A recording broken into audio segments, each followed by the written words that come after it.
Welcome back, detectives. Let's dive into another horrible case. The case of Gladys Ricart. In 1979, in Tamboril, Dominican Republic, 20 years old, Gladys Ricart was raising her young son alone after her high school relationship failed. Her sister Norma lived in the United States, and she dreamed of joining her. Determined to make her dream come true, she worked tirelessly, saved every penny, and made many sacrifices. Eventually, her hard work paid off, and she was able to move to the U.S., settling with her sister's family in Manhattan, New York. However, she could not afford to bring her son Davis with her initially, so he stayed with family back in the Dominican Republic. After arriving in the U.S., Gladys focused on learning English and found a job. She worked diligently to save enough money to reunite with her son. By 1983, she succeeded in bringing 4-year-old Davis to the U.S. Determined to build a brighter future, she enrolled in college, believed that education is the key to opening up better opportunities for yourself. She graduated with a degree in economics and used her knowledge to pursue a career in accounting. Due to her hard work, she quickly became a top expert and one of the most important employees of the company. Gladys started from the very bottom and worked her way up to become the chief accountant at a large travel agency in the heart of Manhattan. Over time, she improved her English, pursued an education, built a successful career, and saved enough money to buy an apartment. In many ways, she had achieved the American dream. The only thing missing was a family and true love. Despite this, she was cautious when it came to relationships. While it seemed that she prioritized her career over marriage, this was deep down. She longed to meet her soulmate. By 1992, after living in the United States for 10 years, Gladys had a daily routine. She took the subway to work in the morning and returned in the evening to her sister's house. One day on the subway, she met Agustin Garcia. He is a well-known leader in Dominica and also a successful professional. At 40, he has built a successful career after immigrating from the Dominican Republic to the United States as a child. Like Gladys, he had risen from poverty to success. By the time they met, he owned several small businesses and lived in a large house with his 2 children from a previous marriage. Agustin was highly respected within the Dominican community and was known as a dependable and helpful individual. Having experienced the hardships of migration and immigration himself, he is passionate about helping anyone who wishes to pursue this challenging path. He eventually became the director of the Dominican Chamber of Commerce in New York, along with several other organizations connected to his homeland. Beyond his roles in these organizations, he was deeply involved in social initiatives. Through his efforts, several kindergartens and schools were established, establishing him as a respected and influential person in the community. Agustin seems to be the ideal mate for Gladys, a determined and compassionate young woman. What she found most appealing about him was his kind and gentle nature. He was polite, sociable, and carried himself like a true gentleman, which immediately caught her attention. Their meeting was purely coincidental, as Agustin rarely used the subway. However, on this particular day, his car broke down and he ended up taking the train. He was instantly captivated by Gladys's beauty and decided to strike up a conversation. They spent the rest of the ride talking, exchanged phone numbers, and quickly arranged to meet again. From that moment, their romance began. Agustin frequently took Gladys to restaurants, treated her to exquisite meals, and showered her with expensive gifts. When her family learned about her new boyfriend, Agustin, they were happy for her. He seemed like an ideal partner and a good father to her son. After some time together, Agustin invited Gladys to move in with him, and she eagerly accepted this long-awaited proposal. According to what she shared with her family and friends, her greatest dream at the time was for Agustin to propose marriage so they could build a family together. She envisioned raising 3 children with him, and even hoped to have more children of their own. At that point, she was not yet 33 years old. Once Gladys moved in with Agustin, things quickly began to deteriorate. Her son, Davis, had great difficulty getting along with Augustine's children. The boy tried his best, especially because of the sincere advice of his mother, who always wanted him to learn how to build good relationships with people. However, Augustine's children treated Davis with arrogance, and the situation never improved. The situation is getting more complicated.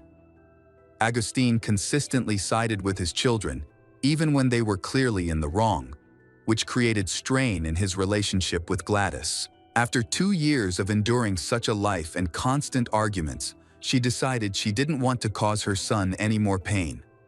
She told Augustine that they should stop living together. Augustine agreed, but did not end their relationship. He helped her find a new house, just a few minutes' drive from his own. It was a spacious 2-story house, and he didn't hesitate to spend money on her, perhaps as a way to ease the tension between them. They continued to see each other when he visited she. By this time, her family and friends had grown so accustomed to he that they considered him practically part of the family. He introduced Gladys as his wife wherever they went. Although they were not legally married, but Gladys kept trying to convince Augustine to have a wedding. However, he firmly refused because of the negative experience in his previous marriage. He insisted he didn't want to marry or have children again. According to Gladys's relatives, over time, this situation took a toll on her. The happiness in her relationship gradually fades, and Augustine's unpleasant personality becomes more and more apparent. He frequently had affairs and increasingly exhibit over-controlling behavior. The situation becomes even more complicated for Gladys, as she has known about his actions, but kept silent for a long time to avoid causing conflict. Unfortunately, her silence only made things worse. During one argument, he chased she and attacked her. She managed to hide and lock herself in a room, but from that moment, she realized it was time to end the relationship. However, she remained fearful of his manipulation for a while. Gladys wanted a solid reason to break up, one that would leave Augustine with no way to argue. The simplest way was to catch him in one of his affairs. By the fall of 1998, the situation became more tense when she went to Augustine's office and caught him with another woman. This gave her the perfect opportunity to end things. She immediately told him that things were over between them, left his house, and informed all his acquaintances that he was no longer a part of her life. Even though they had broken up, Augustine was not ready to accept such changes. He considered Gladys as his property after 7 years together. Following their argument, he repeatedly called her, left gifts on her doorstep, including bouquets of flowers and even a Bible. Gladys thinks these gestures are just meant to make her come back, but her family believed they held deeper symbolic meaning. Regardless, she was determined not to rekindle their relationship under any circumstances. Several months later, Gladys met a man named James Preston Jr. at a restaurant during her lunch break. James, who also worked in accounting and moonlighted as a musician, immediately clicked with she. They quickly fell in love, and after a few meetings, they decided to make their relationship public. Over the next 2 months, they spent all their free time together, and eventually, they set a wedding date for September 26, 1999. Gladys and her family were overjoyed as her lifelong dream of a wedding and wearing a wedding dress finally came true. She immersed herself completely in planning the wedding, focusing on every step of the preparation with complete joy. She was so preoccupied that she didn't realize Augustine had been coming to her house nearly every night, watching her for hours. His obsessive behavior made it clear he couldn't let go of his possessiveness. On August 12, about 6 weeks before the wedding, Gladys and her fiancé, James, were enjoying a quiet evening together when Augustine suddenly showed up at the door. Initially, he calmly asked to speak with her, but she refused. His demeanor quickly changed. He began yelling and throwing stones at the windows. Worried he might get more aggressive, she called the police. Agustin was taken into custody, but she chose not to press charges, wanting to avoid causing him trouble and to stay focused on her wedding preparations. This decision turned out to be a significant mistake. In September, just 2 days before the wedding, Gladys went to a store to purchase some items needed for the bridesmaids. Unbeknownst to her, Agustin had been following her. He approached her, hugged her as if they were still in a relationship, and behaved as though everything was fine between them. Gladys didn't resist, fearing that rejecting him might provoke his anger. They exchanged a few words before saying goodbye. That evening, she confided in James and family, sharing her discomfort and concerns about Agustin's intrusive behavior. However, she had no idea just how dangerous he truly was. On September 26, 1999, the day she had long awaited, her wedding day, finally arrived. She was at home surrounded by her family and friends, preparing for her wedding ceremony. She wore a wedding dress, had her hair, makeup done, radiant and happy to be a bride. Photos and videos captured these joyful moments, which tragically turned out to be the final ones of her life. Meanwhile, the groom, James, was already waiting for her at the church.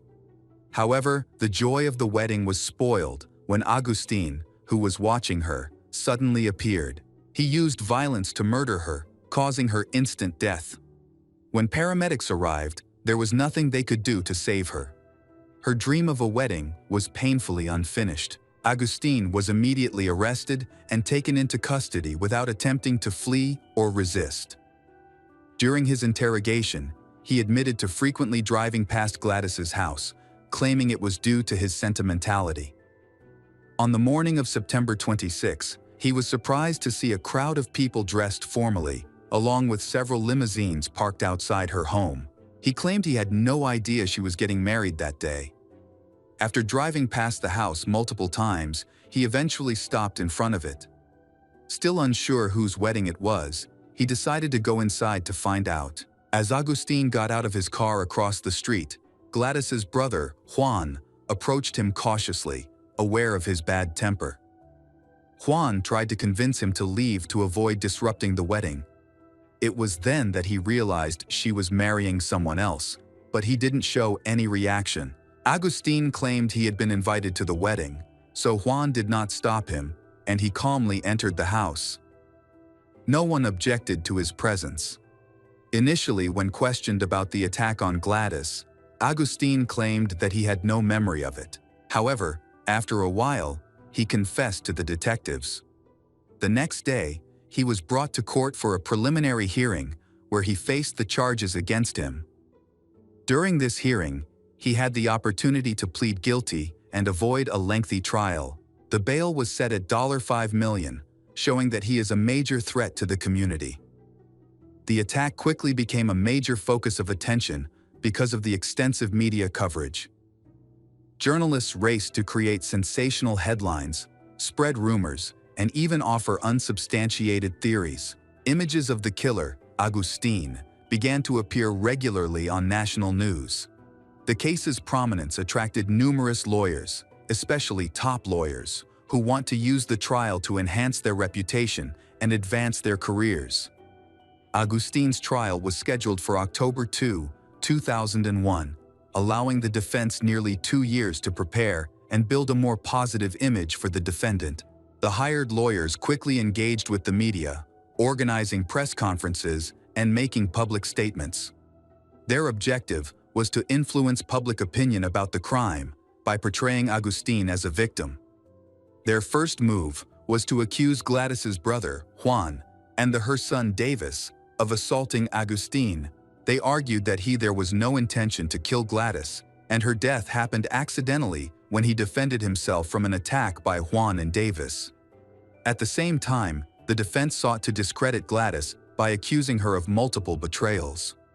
They claimed she had been planning to reconcile with Agustin, but was secretly preparing to marry James. According to the defense, this betrayal pushed Agustin into a mental breakdown, leading him to attack her. They stated that he had been devastated to discover that Gladys, who had been holding hands with him at the supermarket just the day before, was preparing to marry James. They believe this is a crime due to emotional outbursts, which qualifies as manslaughter under state law. If accepted, this argument would significantly reduce Agustine's punishment to a sentence of 5 to 10 years in prison instead of life imprisonment. The defense emphasized that Agustine was a compassionate person who cared about the Latino community in New York. This has had a strong impact on public opinion.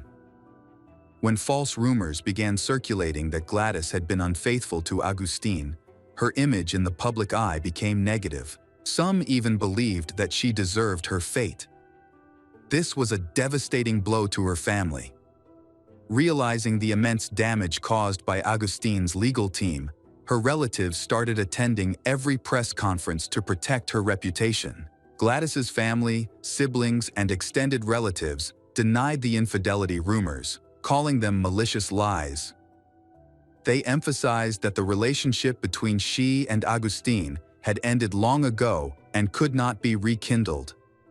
It was Agustine who was always following her and acted inappropriately. They emphasized that out of compassion, Gladys did not file a lawsuit against him before the murder. The judge was informed about the murder. Press conferences and interviews with journalists were officially prohibited, but they had already caused harm to Gladys's reputation, create difficulties for the prosecution. During the trial, the defense team continued to depict Agustine as a victim, while tarnishing Gladys's image.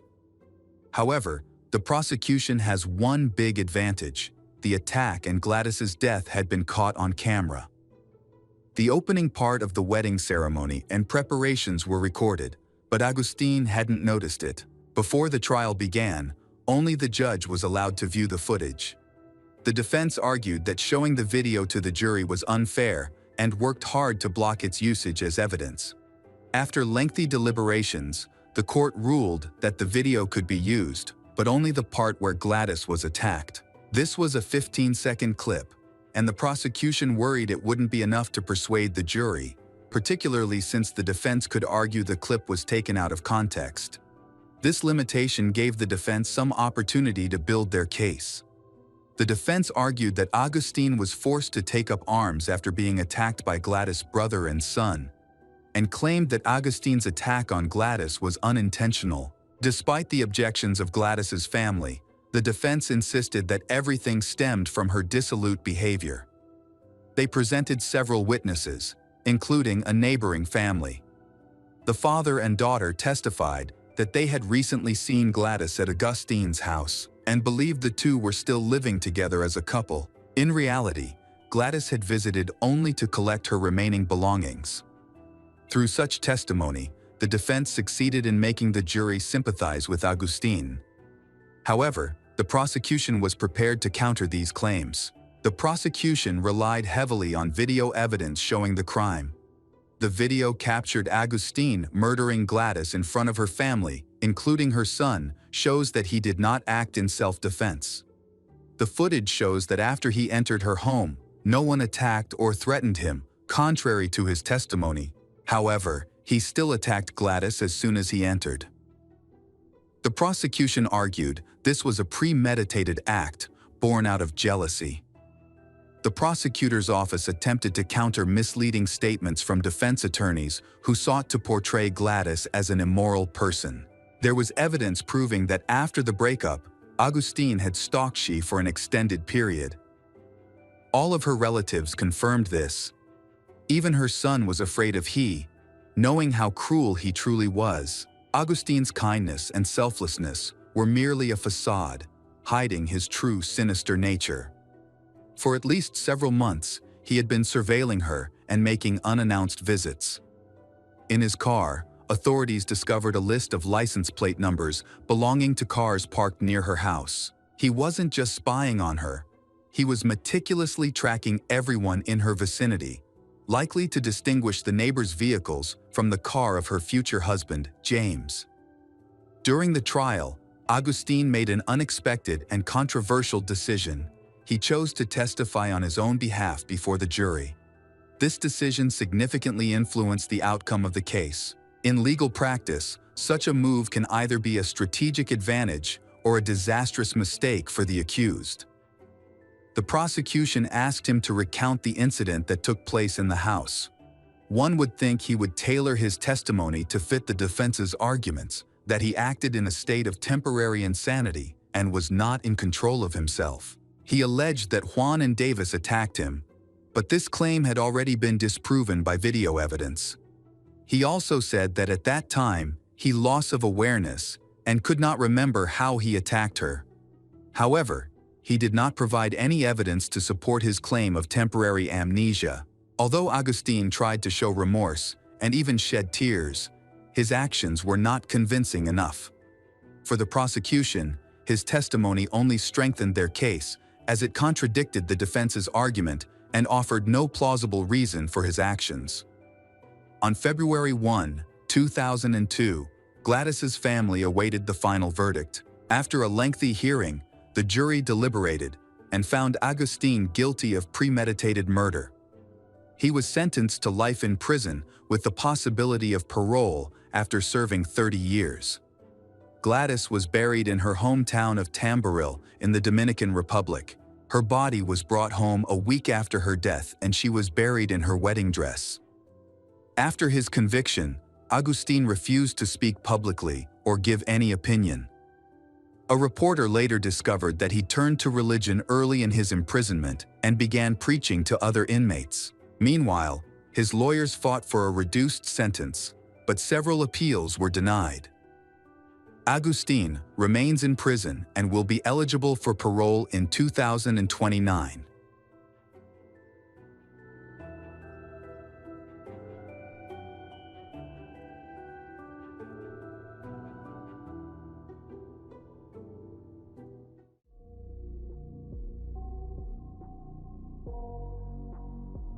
Hello, crime enthusiasts.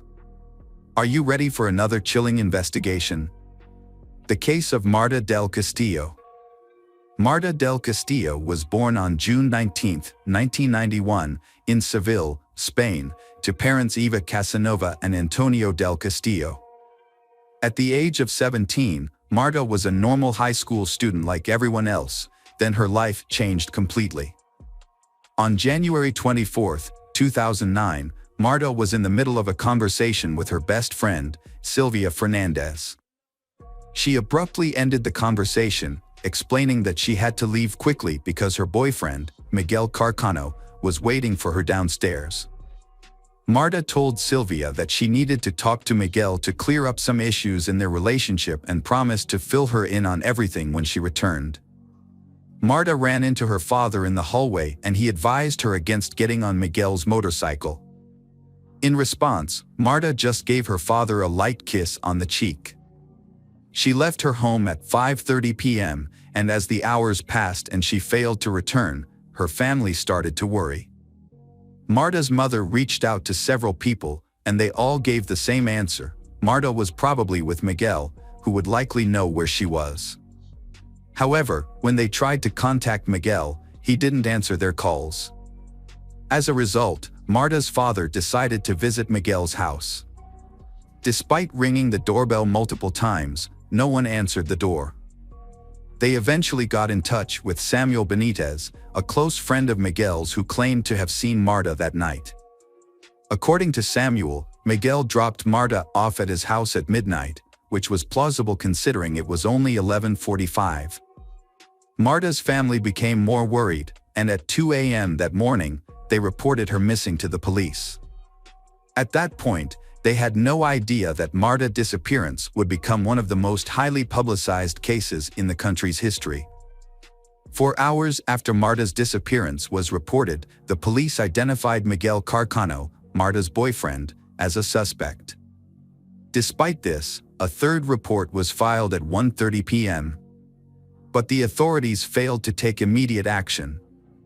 The family grew increasingly frustrated with the delay.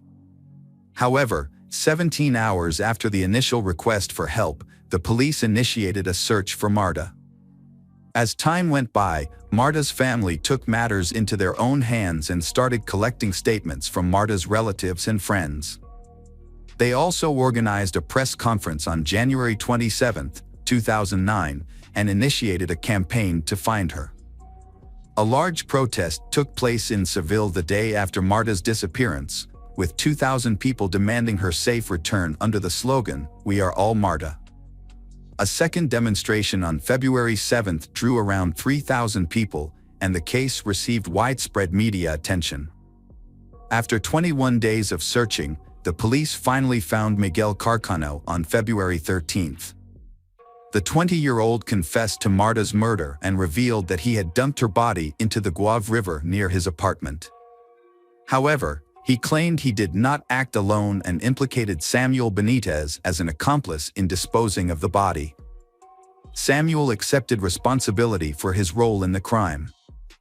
Further investigation led to the identification of additional accomplices, including Francisco Javier Garcia Marin, aka El Cuco, a troubled minor, Francisco Delgado, Carcano's brother, and Maria Garcia, Francisco Delgado's girlfriend. All 5 suspects were arrested and interrogated, but their statements were inconsistent. Meanwhile, a thorough search for Marta's body in the river began. On February 16, Miguel repeated his statement to a judge, claiming he had only admitted to the crime due to police pressure and was not involved in Marta's murder. Miguel Carcano changed his testimony on March 18, claiming that he and El Cuco had violated Marta with a knife before strangling her. Hay then took Marta's body to Delgado's house and disposed of it in a garbage container. However, Marta's father accused Delgado's girlfriend, Maria Garcia, and theorized that Marta's body may have been destroyed, as Maria Garcia's father worked at a biological waste crematorium. Despite this theory gaining media attention, the police continued searching for Marta's body. On November 16, 2009, El Cuco was moved to a supervised apartment because he had exceeded the maximum time allowed for confinement. He was awaiting trial, which took place in February 2011. El Cuco was acquitted of abuse and murder charges due to insufficient evidence, but was sentenced to 2 years and 11 months in a juvenile detention center for covering up for Miguel. The trial for the 4 defendants Miguel, Samuel, Delgado, Maria Garcia involved in the case began on October 17, 2011. During the trial, Miguel Carcano admitted to hitting Marta with an ashtray during a heated argument, which led to her death. He also revealed that his previous statements about abusing Marta were false. The investigation revealed inconsistencies in the stories told by Delgado, Maria Garcia, and Samuel. They claimed to have no knowledge of Marta's whereabouts after her death. They alleged that Miguel fabricated the entire story to reduce his guilt. However, forensic analysis uncovered incriminating evidence. On November 22, 2011, the forensic police discovered traces of Marta's blood on Miguel's jacket. A mix of Miguel DNA and Maria Garcia's DNA was also found on a roll of fabric tape. Additionally, a DNA match from Delgado and Maria Garcia was detected on an extension cable, believed to have been used to strangle Marta. This was surprising, given the accused had consistently maintained they had only been at the crime scene early in the morning and had no knowledge of the incident. When confronted with the new evidence, Maria Garcia was accused of violating Marta's body in attempting to cover up the crime. A detailed analysis of the crime scene revealed up to 5 fingerprints on 3 alcohol bottles, with 1 belonging to El Cuco. As the investigation drew to a close, the 4 suspects were under intense scrutiny from the public.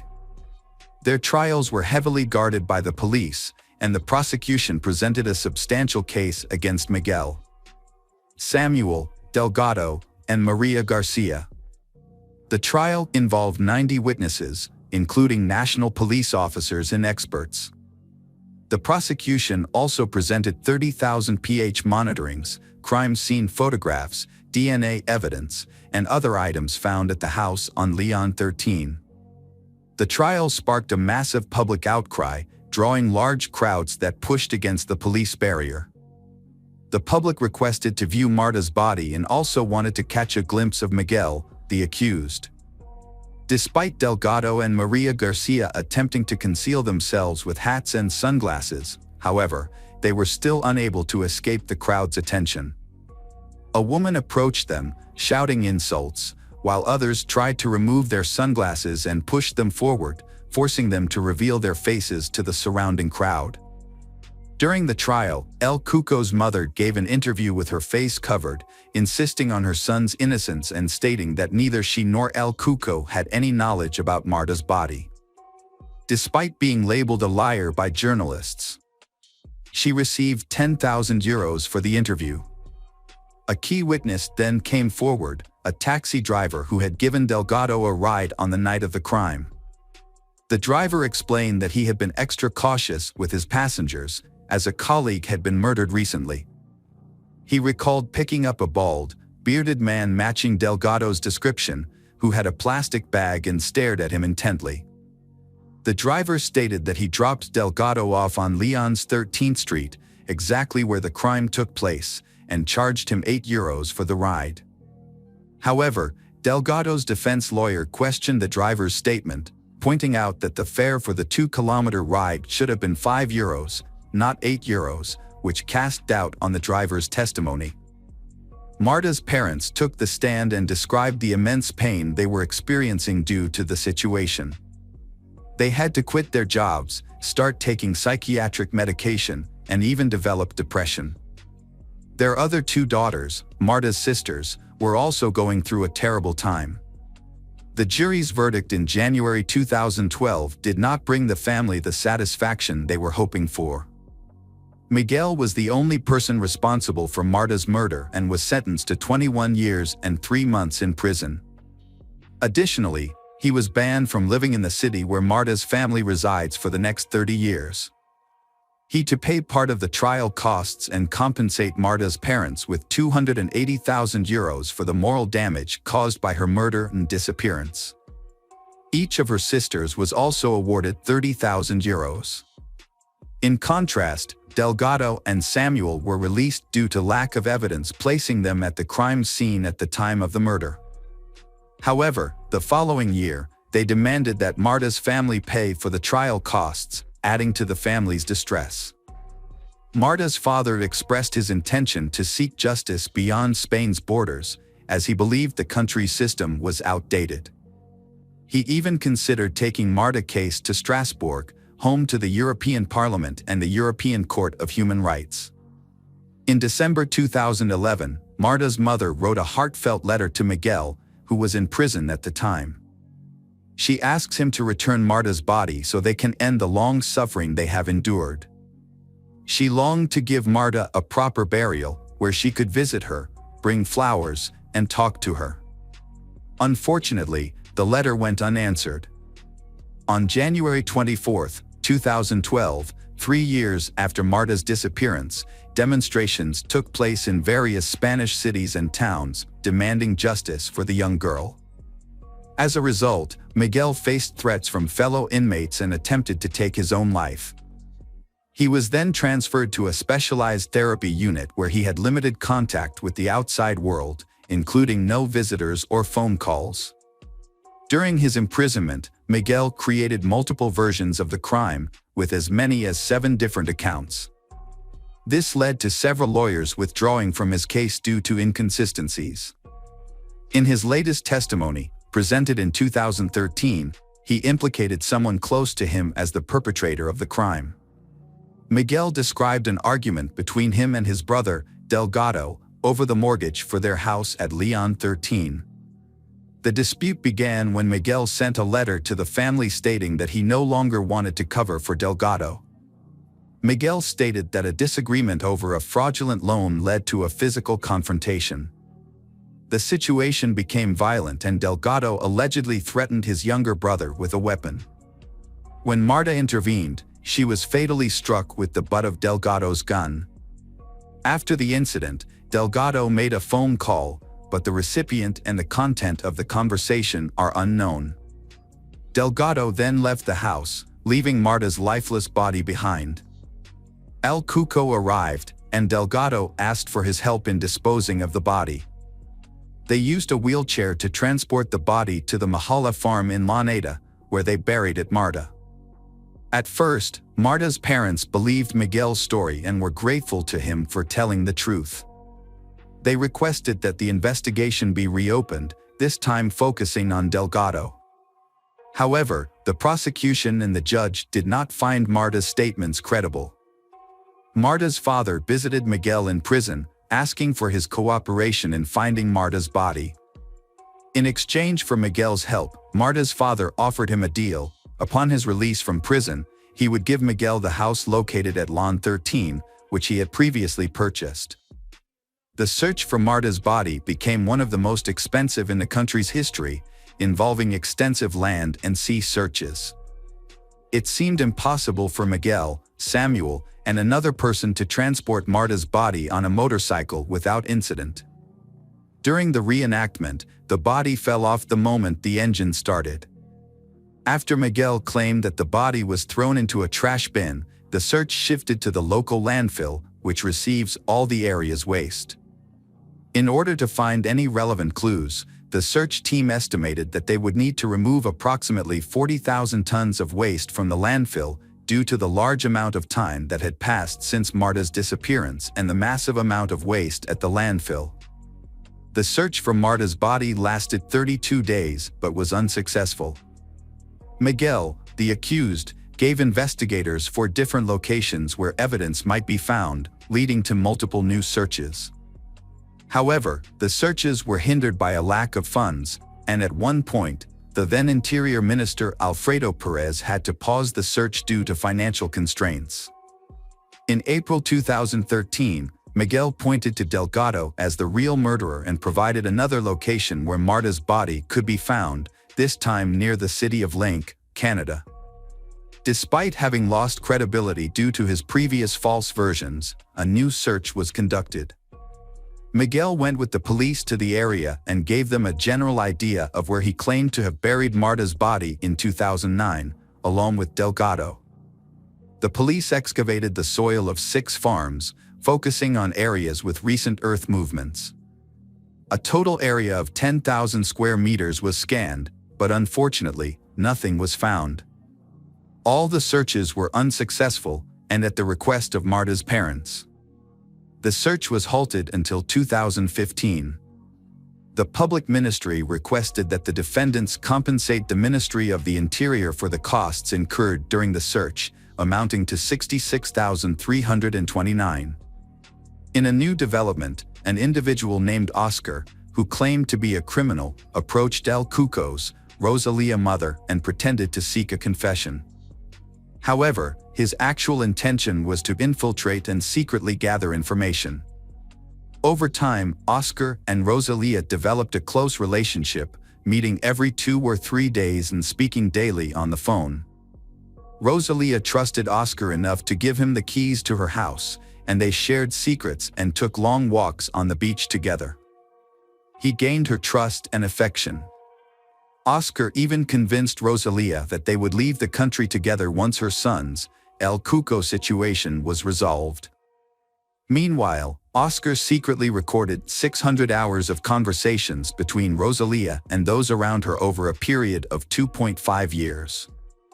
In October 2011, El Cuco was granted temporary release from the juvenile center, where he was being held for covering up for Miguel.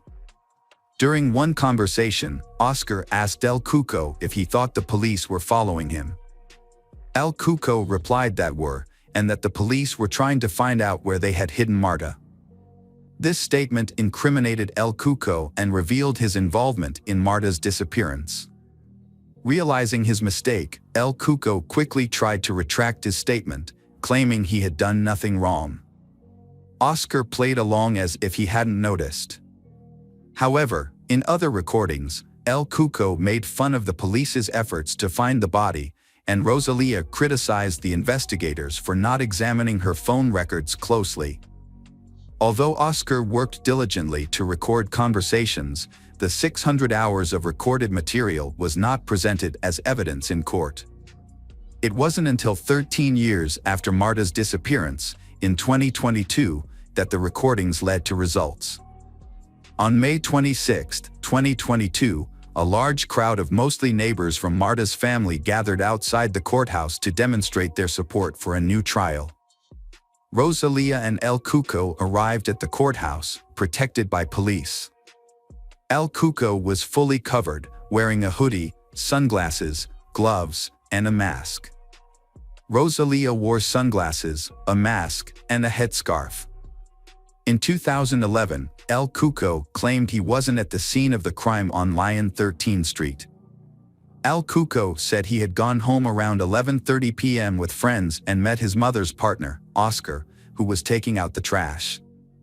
Oscar then went upstairs to his apartment and stayed there for the rest of the night. Rosalia claimed she had gone out for drinks with Oscar around 11:30 p.m. and returned home around 1:30 a.m. on January 25th, finding her son asleep. El Cuco admitted that on January 24th, Miguel contacted him for assistance after killing Marta. Miguel requested his help in burying Marta's body, along with Samuel. They used Rosalia's vehicle to travel to Lyon 13, where Delgado is also there. During this time, Rosalia, El Cuco's mother, stayed at a bar until 4:30 in the morning.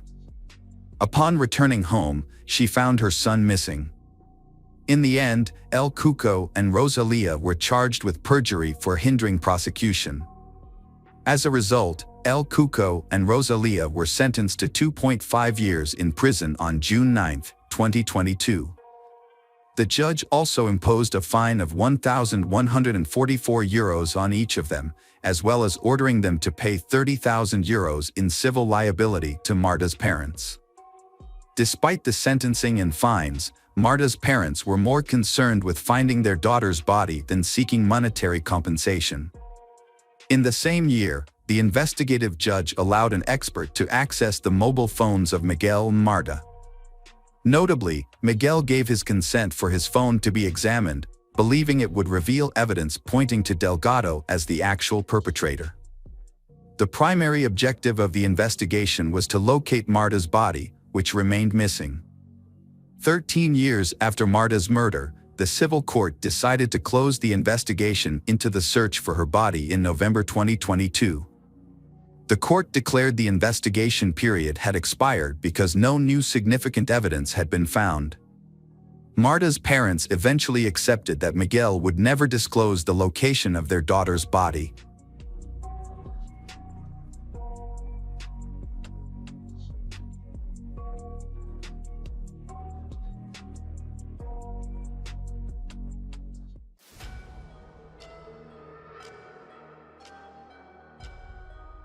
Hello again, true crime fans. We've got another mysterious case to explore. The case of Annie Lee. Annie Lee was born on July 3, 1985, in San Jose, California, to Vivian Van Lee and Hogan Lee, Vietnamese immigrants. As an only child, Annie demonstrated exceptional intelligence and talent from an early age, consistently excelling in her studies and being considered the top student in her school. Annie's favorite subjects were chemistry and biology. Her teachers believed she had a bright future in science, with some even predicting she might one day win a Nobel Prize. Throughout her school years, Annie actively participated in scientific conferences, where her work garnered various awards and recognition. As a high school student, she secured a $65,000 scholarship to study at any U.S. university. Annie chose the University of Rochester in New York, where she studied cellular development biology and medical anthropology. She later enrolled in Yale University's graduate school, working in a scientific laboratory and pursuing a doctoral degree in chemistry and biology. Annie's dissertation focused on the study of diseases caused by metabolic disorders. During her time working in the laboratory, she gained much research knowledge, which contributed to the treatment of diabetes and certain types of cancer. Annie, a student at the University of Rochester in New York, while pursuing her studies, met Jonathan Widowski, a fellow student and promising scientist. The two quickly dating, and their parents were pleased with their relationship. After graduating, Annie moved to New Haven, Connecticut, to attend Yale, while Jonathan chose to pursue his studies at Columbia University in New York. Despite the distance, the couple maintained their romance, visiting each other every weekend and making plans for their future. In the summer of 2009, Jonathan proposed to Annie with a beautiful diamond ring, and she happily accepted. They set their wedding date for Sunday, September 13, 2009. Initially, they only shared the news with their parents and close friends, keeping their colleagues in the dark. It wasn't until a week before the wedding, on September 6, that Annie sent out emails to friends and colleagues, announcing their upcoming marriage and a wedding invitation. The day after, the news spread rapidly throughout the department and the lab where Annie worked, becoming the most discussed topic. Annie and her fiancé had planned a wedding ceremony on Long Island, followed by a honeymoon at a luxurious resort in Greece. A few months before she went missing, Annie had written an article for the university publication, where she cautioned students about potential dangers and provided safety tips for when they were off campus. However, despite being aware of the risks, Annie herself fell victim to an unexpected tragedy at her workplace. On Tuesday, September 8, Annie left her university dormitory, where she shared a room with 3 friends, and headed to the University Medical Center laboratory, where she worked. The laboratory building, located on Amistad Street, has restricted access and requires a pass and special key card for entry and movement within the premises. A CCTV camera at the entrance captured Annie entering the building around 10 o'clock that morning. She went to her office, changed her clothes, stored her personal belongings, put on a medical coat, locked the door, and proceeded to the biolab. However, Annie never returned to her office that day and seemed to vanish in the corridors.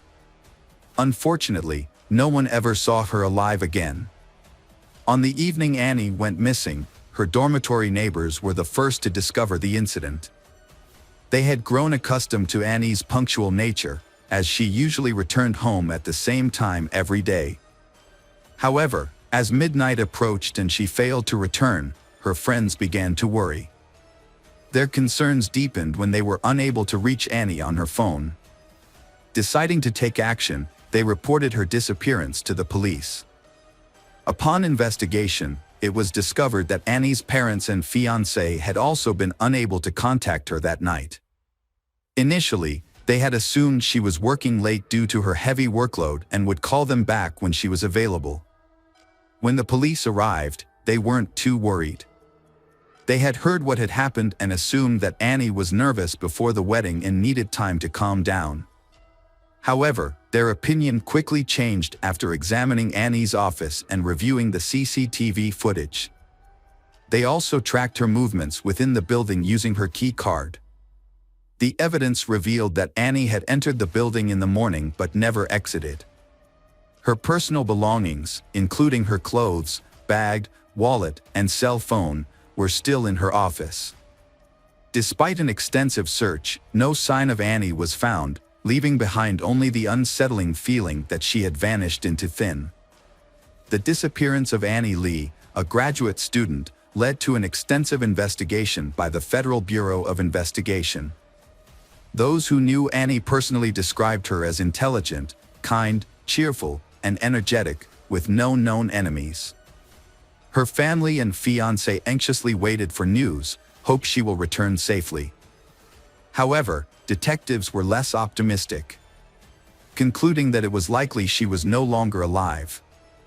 The laboratory building, crime scene, was placed under guard, and the list of suspects was narrowed down to staff and students with authorized access.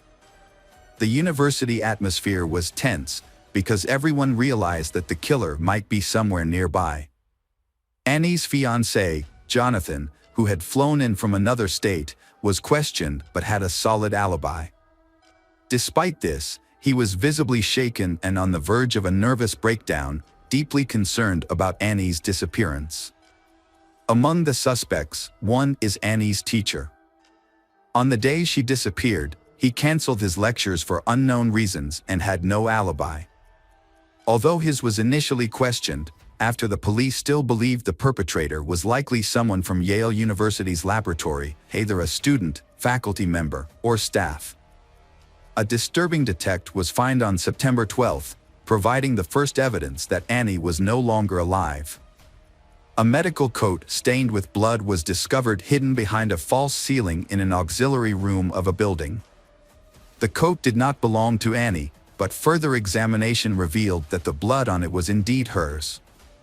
On September 13, the body Annie was found in a narrow pipeline on the technical floor of the laboratory. The day she was supposed to get married and leave for her honeymoon in Greece. Her petite stature and fragile build made it easier for her killer to stuff her body into the small space. A service dog's keen sense of smell helped the police locate Annie's body. The location where her body was hidden suggested that the killer was familiar with the laboratory's layout. It was a spot that was hard to access, making it a clever yet sinister choice for concealing the crime. Annie's body showed severe signs of trauma. Most of her ribs were broken, her limbs were damaged, and several teeth were knocked out. However, according to the pathologists, the cause of death was mechanical asphyxia, which meant that Annie was severely beaten and then strangled. A further examination revealed that Annie's clothes had traces of seminal fluid. But it was concluded that she had not been raped. A few days before Annie's body was discovered, police attention was initially drawn to Raymond J. Clark III, a young laboratory technician. Raymond claimed to have seen Annie leave the building without her belongings, implying she intended to return. However, his testimony aroused suspicion from the police. Following the discovery of Annie's body, Raymond became the primary suspect. They collected DNA samples from Raymond and asked him not to leave the country until the investigation was completed. On September 17, Raymond was arrested. Forensic examination results showed that his semen was found on Annie's clothes. And his robe, stained with Annie's blood, was discovered hidden in the suspended ceiling. Additionally, Raymond had suspicious bruises on his body, suggesting that Annie had fiercely defended herself before her death. Despite the incriminating evidence, Raymond denied any involvement in the crime.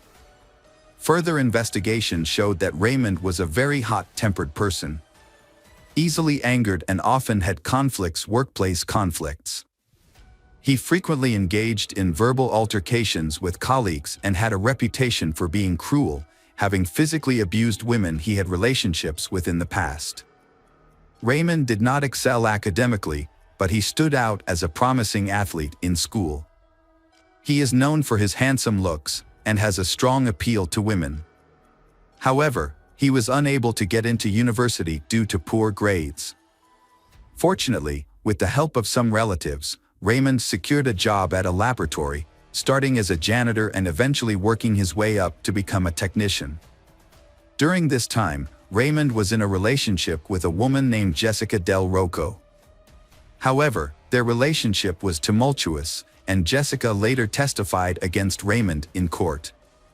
She described him as controlling, stating that he would constantly monitor her activities, read her messages, and dictate what she could do and couldn't do. He would also become violent when they disagreed. And Jessica claimed that he would physically abuse her. After one particularly brutal incident, Jessica fled from Raymond. She temporarily relocated to another state to escape his abuse. Then Raymond had been in a relationship with Jennifer Radko, a Yale University student, for the past year. Jennifer ignored rumors about his alleged infidelity with students and lab employees. She accepted his marriage proposal, and they proceeding with wedding preparations. The motive behind the murder remains unclear, even after he fully admitted his guilt. He never revealed his motive, even after admitting to the crime. Initially, it was thought that the murder was related to a workplace conflict. Annie was conducting experiments on laboratory mice to study the effectiveness of enzymes in treating cancer, diabetes, and other diseases. Raymond, who considered the laboratory his domain, was in charge of the mice. Two theories emerged about the incident leading to the murder. The first theory suggests that Raymond might have had a conflict with Annie. On the day of the murder, Annie stayed late in the laboratory and entered the area where experimental animals were kept. Raymond, who had cleaned the area, go in there too. The confrontation could have intensified into a physical altercation, which in turn could have led to Annie being strangled by their Raymond a fit of rage. A second theory proposes that Raymond had feelings for Annie, but she rejected his advances. Raymond, unaccustomed to rejection, was hurt by her refusal. When he learned about her upcoming wedding on September 7th, Raymond was completely overcome by intense feelings of jealousy. The next day, when he was alone with Annie in the laboratory, he attacked her, beating and attempting to rape her, then ultimately strangling her. This theory explains the appearance of seminal fluid on Annie's clothes. The case gained widespread media attention from the start. The victim was a promising young scientist, and the crime was committed on campus. Raymond first appeared in court in Connecticut on October 6, 2009, where he denied any involvement in the murder and the charges against him. The hearing was postponed multiple times to allow for the collection of all evidence and materials. It was discovered that Raymond had spent at least an hour with Annie in the laboratory, during which the murder took place. In an attempt to mislead investigators, Raymond used his key card over 50 times at various locations, eventually making his way to the technical floor. There, he spent around 15 minutes hiding the body in the wall. Raymond then activated the fire alarm, which forced the staff to evacuate the building, providing him with an opportunity to blend in and avoid suspicion. A crucial piece of evidence was discovered in the pocket of a robe found hidden under a false ceiling, a green ballpoint pen. Further examination revealed that Raymond had used this pen to sign his name in various work logs on the same day. Additionally, witnesses reported seeing Raymond scrubbing specific areas of the lab floor repeatedly over the next few days. Despite the floor appearing clean, he also disposed of the cleaning equipment and a pack of tissues with small brown stains, resembling blood splatters, in a trash can. Forensic analysis later confirmed that the tissues contained Annie's blood, indicating that Raymond had made a thorough attempt to eliminate any evidence. In February 2011, Clark agreed to a plea deal in exchange for a reduced sentence. At the court hearing on March 17, 2011, he pleaded guilty to murder and attempted rape and apologized to Tanny's parents and fiancé. However, Raymond never revealed the details of the incident leading up to the murder or his motivation for the crime. As a result, he was sentenced to 44 years in prison. Raymond is currently serving his sentence at the Cheshire Correctional Institution in New Haven County, Connecticut, and will not be eligible for release until September 2053. The parents and fiancé of Annie have expressed that they find the given sentence to be fair. At the sentencing, Annie's mother delivered a heartfelt speech. With tears in her eyes, she expressed that she would never get the opportunity to hold her daughter again, witness her marriage, hear her laughter, or enjoy the presence of her grandchildren. She said goodbye to her child, whom she cherished as the greatest gift from God.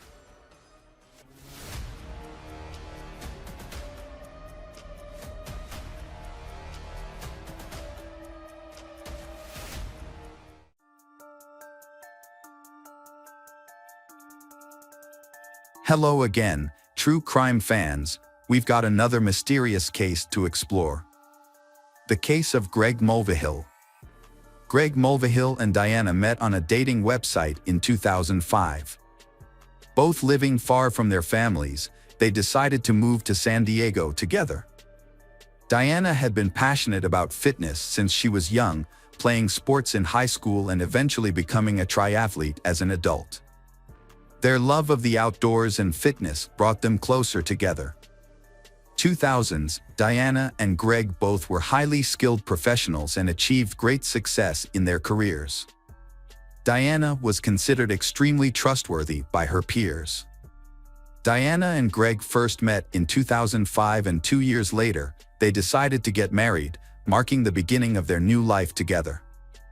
They chose Costa Rica for their honeymoon, where they had the opportunity to learn to surf. In the early days of their marriage, they made the most of their time together, experiencing many exciting adventures together. After their wedding, Diana and Greg moved to Carlsbad, a suburb north of San Diego. The area has a mix of lagoons, hiking trails, hills, and secluded spots. Diana was immediately drawn to the area. She enjoyed the quiet atmosphere and the beautiful scenery around her. 3 years after their wedding, Diana was diagnosed with fibromyalgia, a chronic condition that affects millions of people worldwide. Fibromyalgia is characterized by pain and tenderness throughout the body. While the exact cause of fibromyalgia is unknown, there are a number of factors that may contribute to the condition. To help her cope with her fibromyalgia, Greg took her on a relaxing vacation to Santa Cruz, California, in 2011. Greg was a caring husband who understood the impact fibromyalgia had on Diana's life. The condition caused constant muscle pain, fatigue, and limited her energy, making it difficult for her to maintain a job. Diana's ongoing health struggles eventually led her to give up her career. With more time at home, she longed to become a mother. Diana and Greg tried for years to have children. But Diana suffered multiple miscarriages. The loss of these pregnancies affected Diana, both physically and emotionally. Although Diana did not have children, she had 2 cats, Lanny and Turtle, whom she loved dearly. One day, Turtle became ill and passed away. To help Diana through this, Greg adopted a kitten for her, whom she named Taffy. Greg's gift helped Diana greatly. After years of trying to conceive without success, Diana was shocked to discover that she was pregnant. Greg was overjoyed and eager to become a father. Diana shared the same sentiment, feeling that her dream of becoming a mother was slowly coming true. In September 2012, Diana gave birth to a baby boy. After the baby was born, Greg took time off work to care for his newborn son. He was very happy and cherished every moment with his son. Diana, on the other hand, was worried about her son's health, wanting him to be happy and healthy. Over time, Diana began to suspect that her son might have a condition similar to her fibromyalgia. However, Greg believed that their son was healthy. Despite their differing opinions, Diana remained convinced that their son had the disease. Diana began extensive research and discovered guaifenesin, a drug commonly used to treat chest infections. Some believe that guaifenesin can help relieve the symptoms of fibromyalgia, leading Diana to consider giving her son a high dose of the drug. However, Greg was against giving his son the drug. The disagreements between Diana and Greg over how to care for their son added to the tension and pressure in their marriage. When Greg injured his shoulder and lost his job, tensions escalated. With her income reduced, Diana sought a sales position to supplement the family income. She also tried to generate income through online cooking videos, with Greg helping behind the camera, but the project failed. Diana then made promotional videos featuring cat litter, but these also failed to bring in the desired financial returns. When their son turned 2, the constant arguments and disagreements between Diana and Greg over their son's health issues continued to cause tension. They found themselves unable to find common ground. Diana confided in a coworker about her feelings of frustration and lack of support from Greg, revealing a deep rift between them. In July 2014, police questioned Greg about Diana's allegations of abuse. According to police, Diana filed several police reports regarding Greg's actions. As a result of these accusations, Greg was evicted from the home, while Diana and their son were allowed to stay.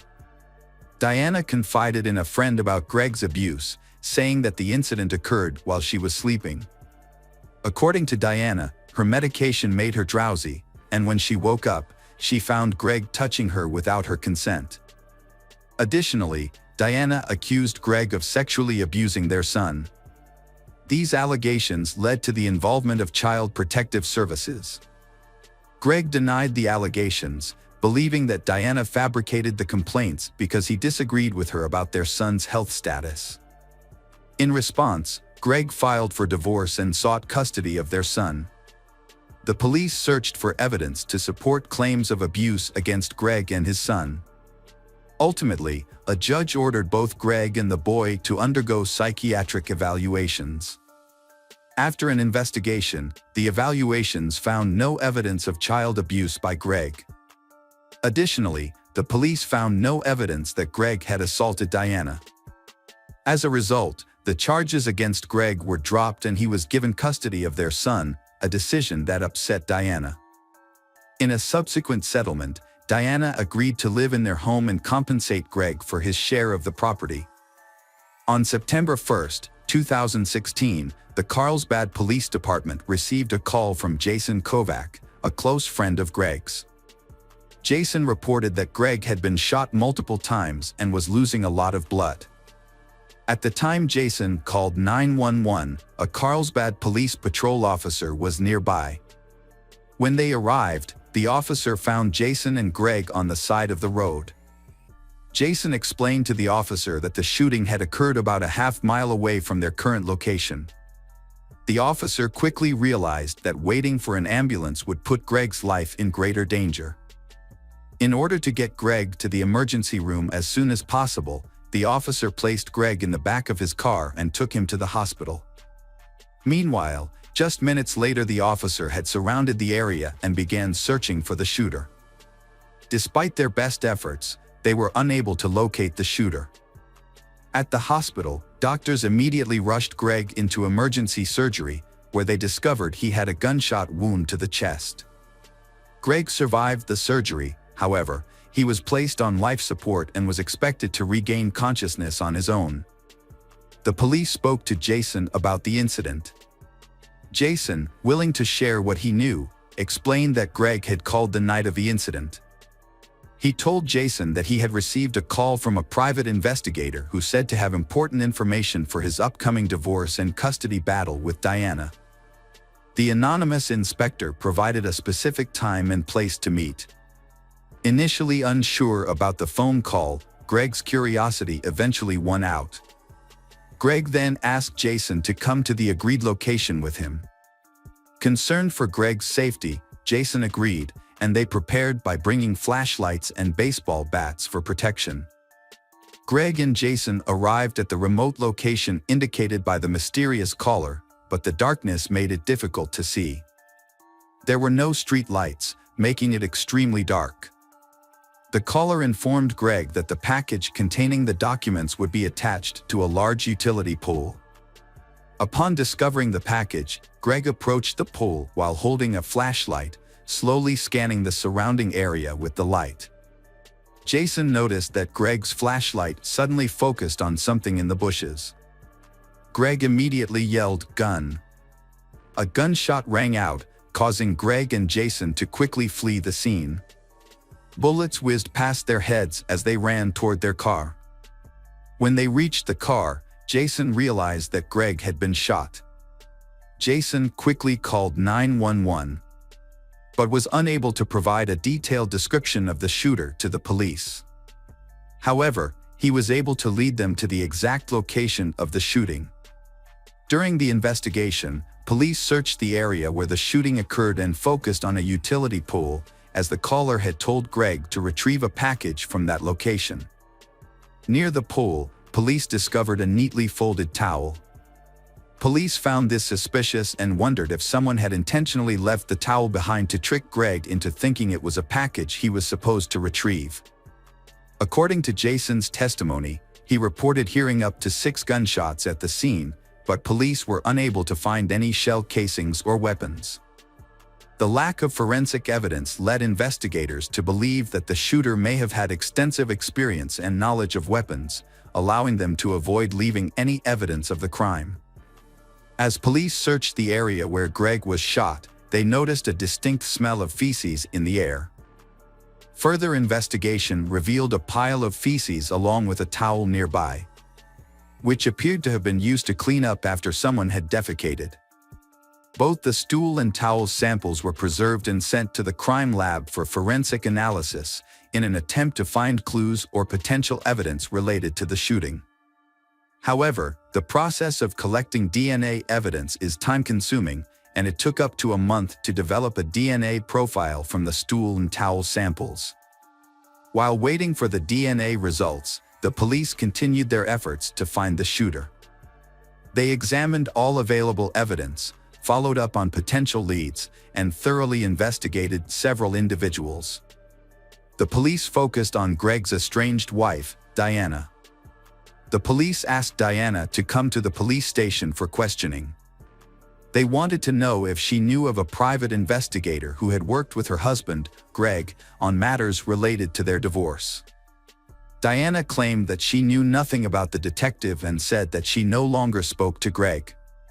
She also gave an alibi, saying she was home with her son at the time of the shooting. When questioned further, Diana said she could not think of anything else to add and could not identify anyone who might have been involved in the crime. Greg regained consciousness and began his recovery. As his health improved, the police interviewed him about the incident. They asked about his wife Diana and her possible involvement in the shooting. Greg admitted that he and Diana had a troubled history and were in the midst of a tense divorce and custody battle over their son. He suspected that Diana might have been involved in the shooting.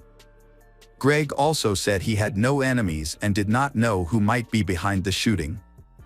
Early in the investigation, the police investigated the phone number that had called Greg. The number was on a pay-as-you-go plan, indicating that it did not belong to anyone. However, the police were successful in obtaining information from the cell phone carrier, which led them to a Best Buy near Carlsbad where the phone was purchased. The police immediately contacted the store manager to request information about the purchase, including the date of the transaction. They also requested any available video footage of the person who purchased the phone. After reviewing hours of video footage, the manager identified relevant footage that corresponded to the time of purchase of the phone. The footage was sent to the police for review. Although the video was grainy, the police were able to identify Diana, Greg's wife, in the footage. This new information made Diana the prime suspect in Greg's shooting. Diana was arrested, and during her arrest, Diana repeatedly maintained her innocence. The police then questioned Diana about her purchases at Best Buy. They discovered that she had purchased a cell phone, which then called Greg, leading to his shooting. However, Diana initially told the police that she had purchased a router. Faced with a surveillance camera image of the person who purchased the cell phone, who looked exactly like her, Diana admitted the truth. Following this revelation, Diana changed her story about her involvement in Greg's shooting. She said that her fear of Greg prompted her to buy a gun, which led her to practice at a local shooting range called Iron Sights. At Iron Sights, Diana claimed she met an instructor named Weldon McDavid, who taught her how to shoot. Weldon was a former Marine with expertise in firearms. Diana reportedly told Weldon about her difficult divorce and custody battle with Greg, which led to a close friendship between Diana and Weldon that eventually turned into love. Diana told police that she and Weldon had devised a plan. To carry out the plan, Weldon told Diana to buy a phone and use it to lure Greg to a remote location. Weldon's job was to intimidate Greg without using force. Diana admitted to driving Weldon to the location and picking him up. However, when she heard police sirens approaching in the distance, she asked about the situation. Weldon later revealed to her that he had shot Greg in self-defense because Greg had been aggressive toward him. She denied any involvement in the shooting and insisted that she had never asked Weldon to commit any acts of violence against her husband Greg. Diana was charged with attempted murder after admitting her role in the incident involving Greg. Fortunately, Greg quickly recovered from the gunshot wound to the chest and was released from hospital shortly afterwards. The police tracked down Weldon and brought him in for questioning. When the police asked about his relationship with Diana and his whereabouts on the night of the shooting, Weldon claimed he was at home, about 30 minutes from Carlsbad. The police then asked Weldon for a DNA sample, which made him visibly nervous as he realized they were getting closer to the truth. When asked if his DNA might have been present at the crime scene, Weldon feigned surprise and suddenly remembered something, saying it was a recent memory. Weldon told police that the night before the shooting, he had gone jogging due to stomach problems after eating Mexican food for dinner. He claimed to have stopped on a dirt road to use the restroom. Based on this information, police obtained a search warrant for Weldon's home. Their search turned up a rifle with a live bullet and 6 fired casings in the rafters. The 6 casings confirmed Jason Kack's account of hearing 6 gunshots. As a result, Weldon was arrested and charged with attempted murder and attempted murder. Police searched Diana's home with a warrant and examined her computer. They discovered a search history for the phrase, "new moon." Notably, the night Greg was shot, September 1st, coincided with a new moon, when the surrounding light was very dim. By carefully analyzing Diana's search history, police were able to conclude that she had prior knowledge of the shooting. Her interest in the new moon suggested that she intended to take advantage of the lack of ambient light to facilitate the murder of her husband. Further investigation revealed Diana's motive for killing Greg. As part of the divorce settlement, Diana was required to pay Greg $120,000 for their home. Faced with the possibility of not being able to make payments on time, Diana may have seen getting rid of Greg as a way to avoid paying the money. In October 2017, the trial of Diana Lovejoy and Weldon McDavid began. The jury returned a guilty verdict, convicting Diana and Weldon of conspiracy to commit murder and attempted murder. Upon hearing the verdict, Diana collapsed to the ground. Weldon was sentenced to 50 years in prison, while Diana received a sentence of 26 years in prison. Both defendants maintained their innocence despite the guilty verdict.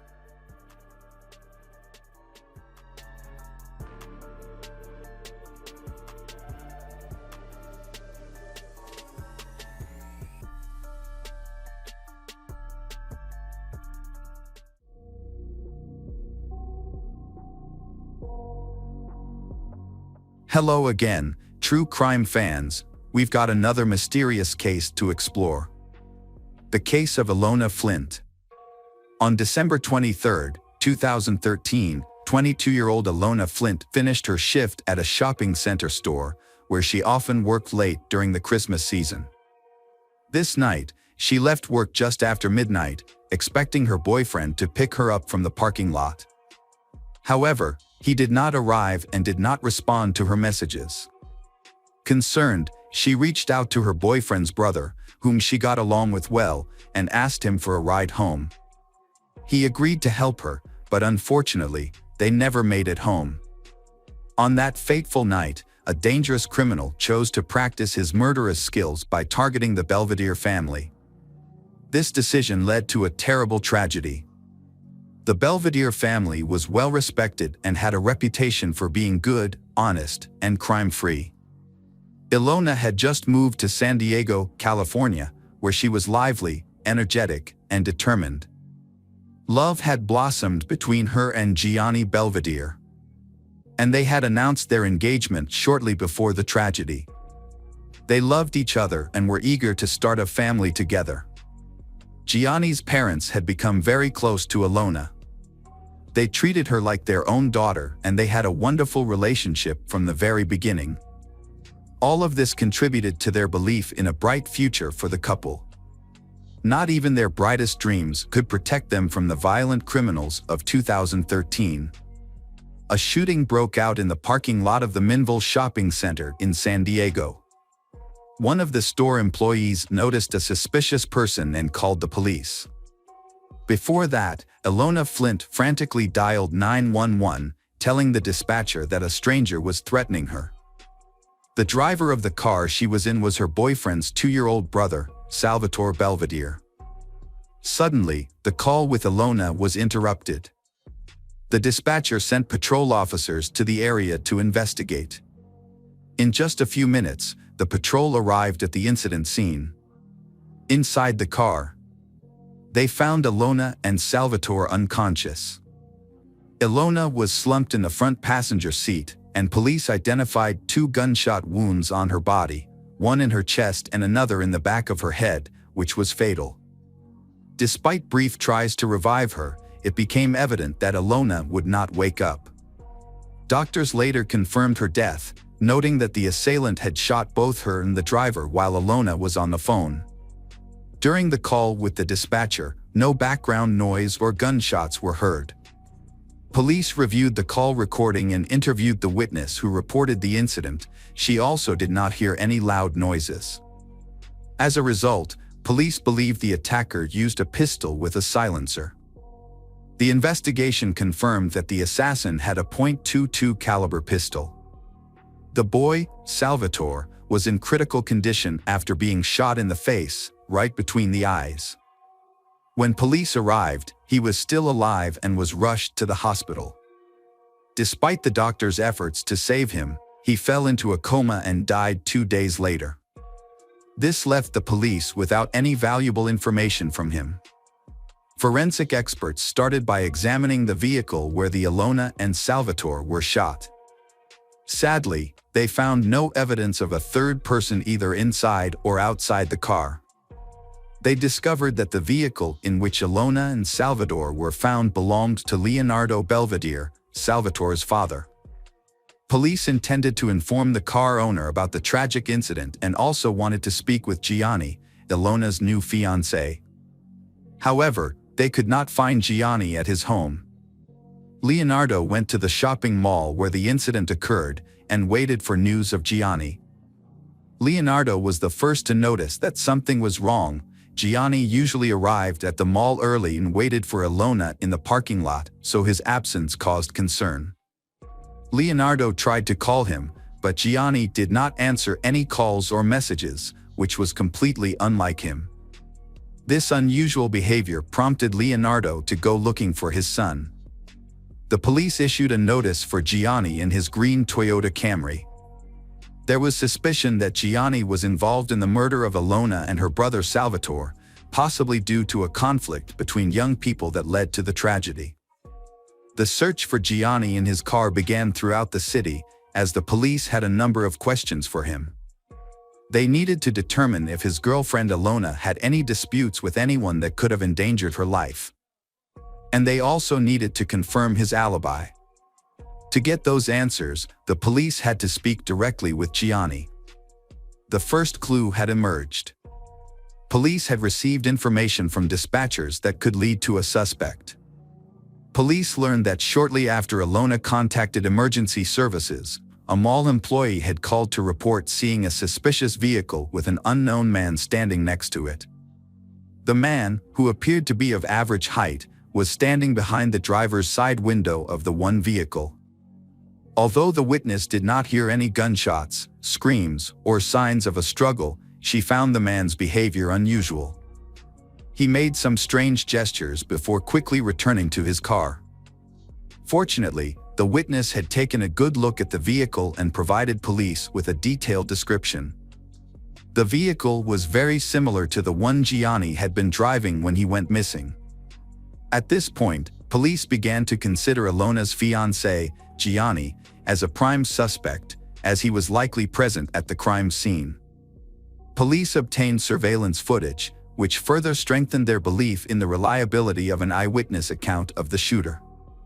Based on the recordings, they created a description to help identify the suspect, a man of unknown race, of average height, wearing brown pants and a shirt with some resemblance to Gianni. This raised concerns for police, as it suggested a possible love triangle. Police speculated that Gianni had discovered Ilona and Salvatore's affair. It is believed that Gianni may have encountered them in the parking lot of a shopping mall. In a fit of rage, he is believed to have shot both of them with a pistol equipped with a silencer before fleeing the scene. While this scenario is common in love triangles, it remains a theory that needs to be confirmed. Friends of the couple have dismissed the police theories, insisting that Ilona had nothing to do with Salvatore. They believe that she was deeply in love with Gianni and that both young people were victims of an attack by an unknown assailant, while Gianni had nothing to do with the crime. There is even the possibility that he was kidnapped. Even with this testimony, the police still did not rule out Gianni as a suspect. The police returned to speak with Leonardo, the father of the Belvedere family. The police informed Leonardo that Gianni was considered one of the prime suspects in the case. However, for Gianni's family and friends, this was hard to believe. They could not imagine him being involved in any kind of heinous act. Gianni had always been a well-mannered and calm person. He did not associate with troublemakers. He was known for his intelligence, optimism, and ambitious plans for the future, including with his beloved Ilona. The idea that he could have resorted to violence against his own brother and fiancée seemed completely absurd. While the police searched for Gianni, his family reached out to him through the media, believing there had been a misunderstanding and that he would return home soon. Despite suspicions surrounding him, his mother and sister encouraged him to come back to clear his name. They also appealed to anyone who might have information about Gianni's whereabouts. Unfortunately, they received no significant leads. Police explored the possibility that someone else might be involved in the murders of the two young victims, yet they felt it was important to keep an eye on Gianni for any possible threats. They also looked into the involvement of organized crime, considering whether the victims might have been gang members or had connections to drug activities and deaths. However, there was no evidence linking them to illegal substances or criminal activity. Toxicology reports showed no traces of alcohol or drugs in their body, and neither had a criminal record or enemies who wanted to harm them. The crime appeared to be planned specifically targeting Ilona and Salvatore. The perpetrator acted with determination and confidence, leading police to dismiss the idea that the victims were simply random targets of a violent attack. Despite this, none of Gianni's acquaintances believed he could have carried out such a brutal crime. Nevertheless, police remained convinced that the incidents were closely tied to him and found his disappearance highly suspicious. Police decided to investigate the Gianni's mobile phone history. They found that his phone had been turned off at 11:45 p.m. on the night of the double murder and had not been turned back on since. Gianni's last call was to his cousin. The police contacted this relative to gather more information about their conversation that evening. The cousin confirmed that Gianni had called him but mentioned that nothing unusual was discussed. They casually chatted and Gianni simply mentioned he was going to the mall to pick up Ilona, as he usually did. That concluded their conversation. Ilona did not enjoy driving, despite having a driver's license, so Gianni always picked her up after work. Police were able to access Ilona's cell phone records, who was found dead in the mall parking lot. They discovered that shortly before her death, she had sent several text messages to Gianni, but he had ignored them. Ilona attempted to contact him after 2:45 p.m. but no one answered. She then called Gianni's brother Salvatore, asking him to pick her up from the parking lot. Salvatore agreed and drove to her location.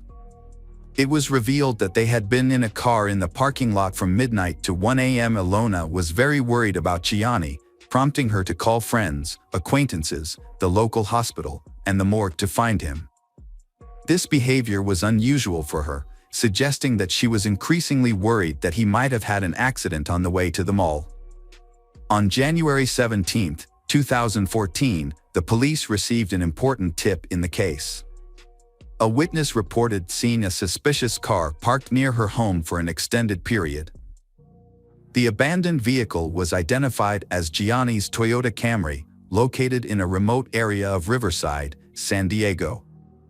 The police were alarmed by a foul odor coming from the car, which piqued their interest. They quickly arrived at the scene and checked the car's license plates against their database, discovering that the plates were fake. Upon further investigation, they found out that the car belonged to the missing person, Gianni. Officers entered the car and noticed blood on the passenger seat, which was a concerning sign. While inspecting the vehicle, they also detected a strong odor of decomposition, particularly near the trunk. The police recognized this smell, indicating that a body was nearby.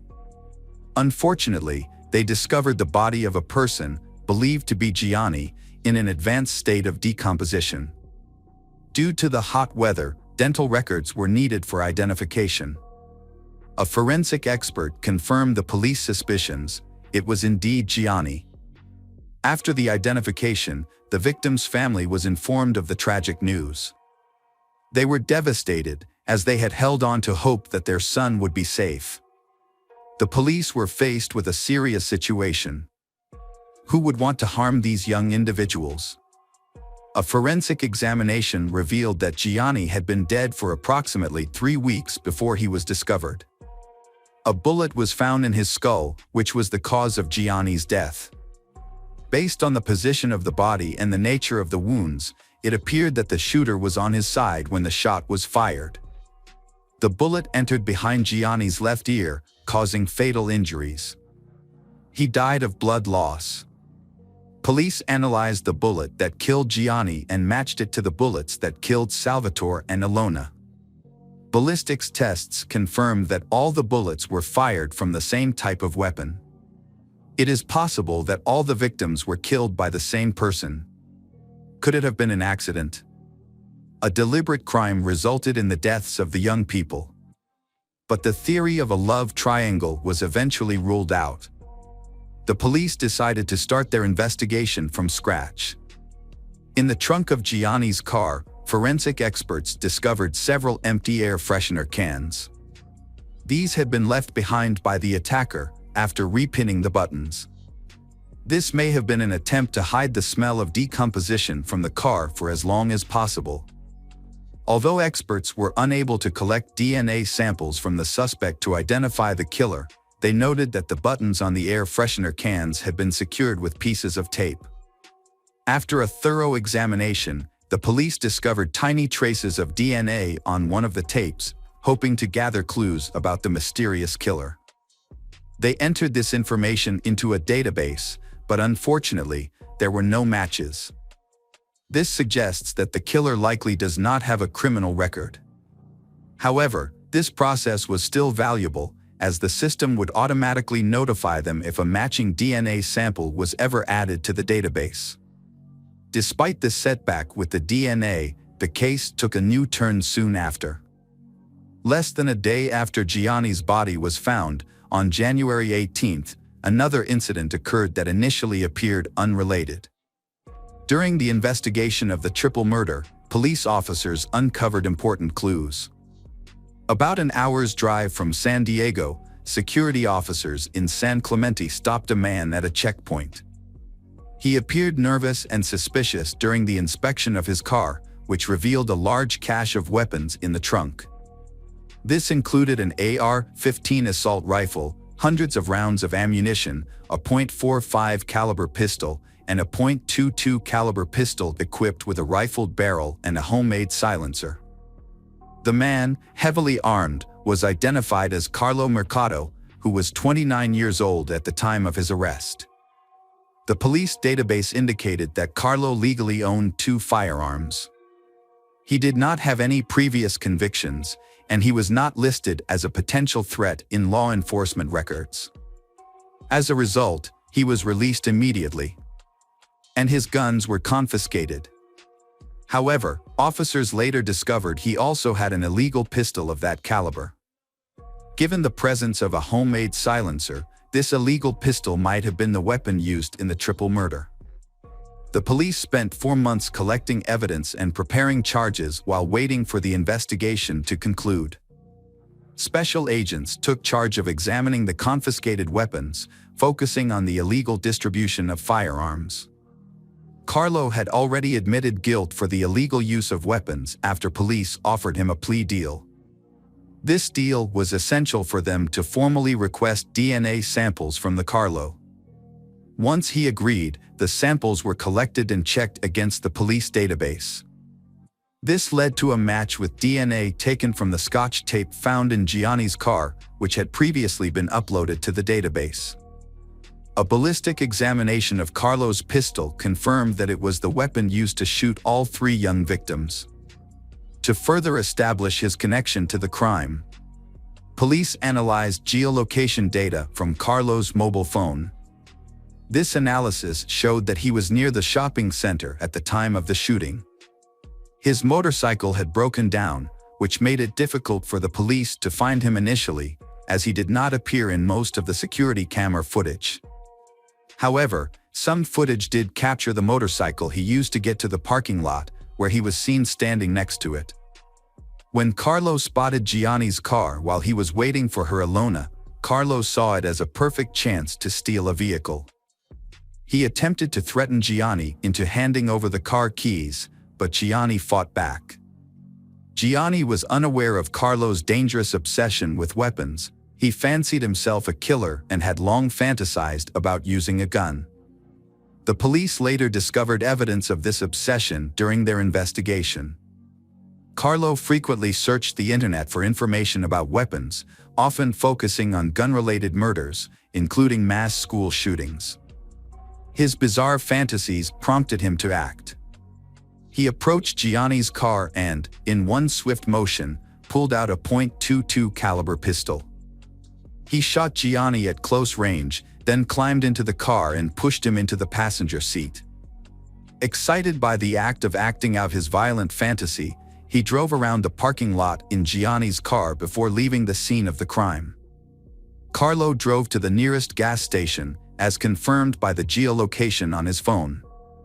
He then decided to go back to get his motorbike, which he had left in a parking lot. On the way back, he crashed into a car carrying Salvatore and Ilona.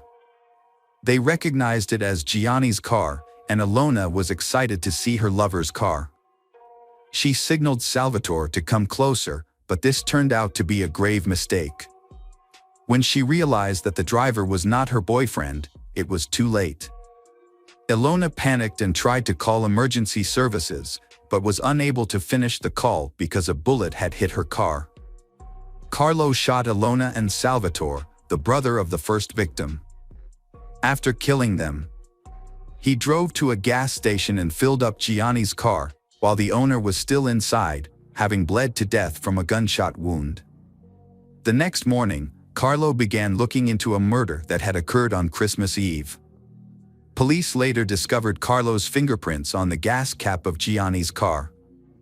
Their efforts to collect and analyze evidence paid off.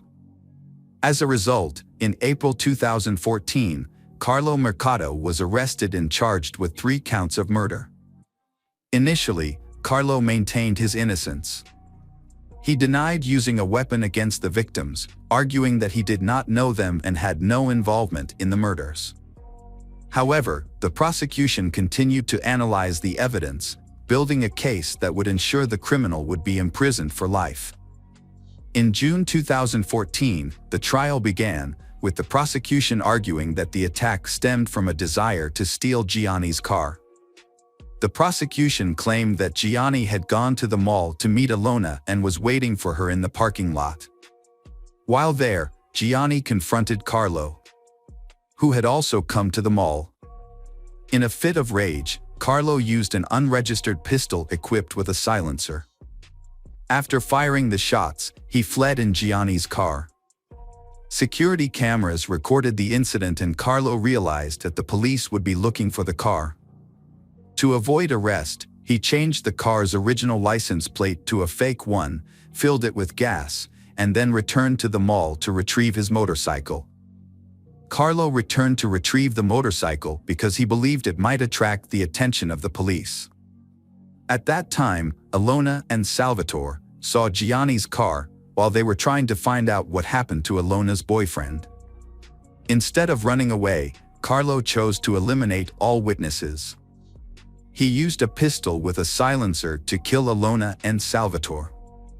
The prosecutor's office believed that Carlo saw himself as a professional killer who could escape justice after killing 3 young people.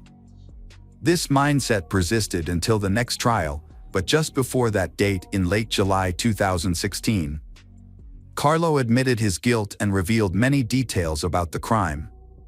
He admitted to using air freshener to cover up the smell of decomposing corpses in the trunk of his car.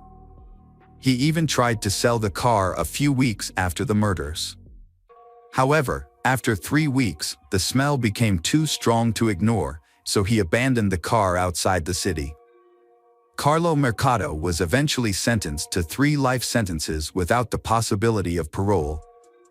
During the trial, Carlo showed no remorse. He remained calm, appearing indifferent to the proceedings. Carlo did not seek forgiveness from the victims' families. Surprisingly, he chose to waive his right to appeal, seemingly as a way of admitting his guilt for the murder of innocent young people.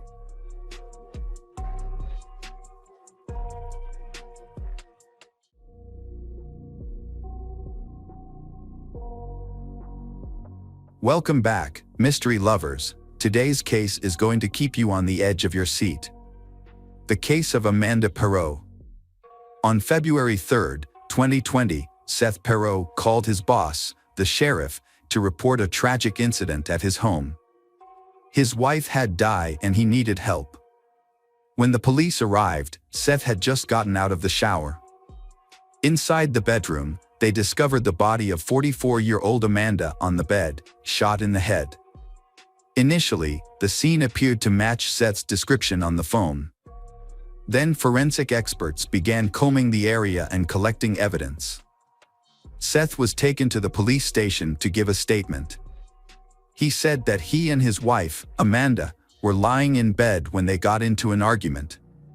During the argument, Amanda suddenly pulled out a gun and shot herself in the head. Seth said that he had no time to react and stop her. When questioned by police, he described their day before the tragedy.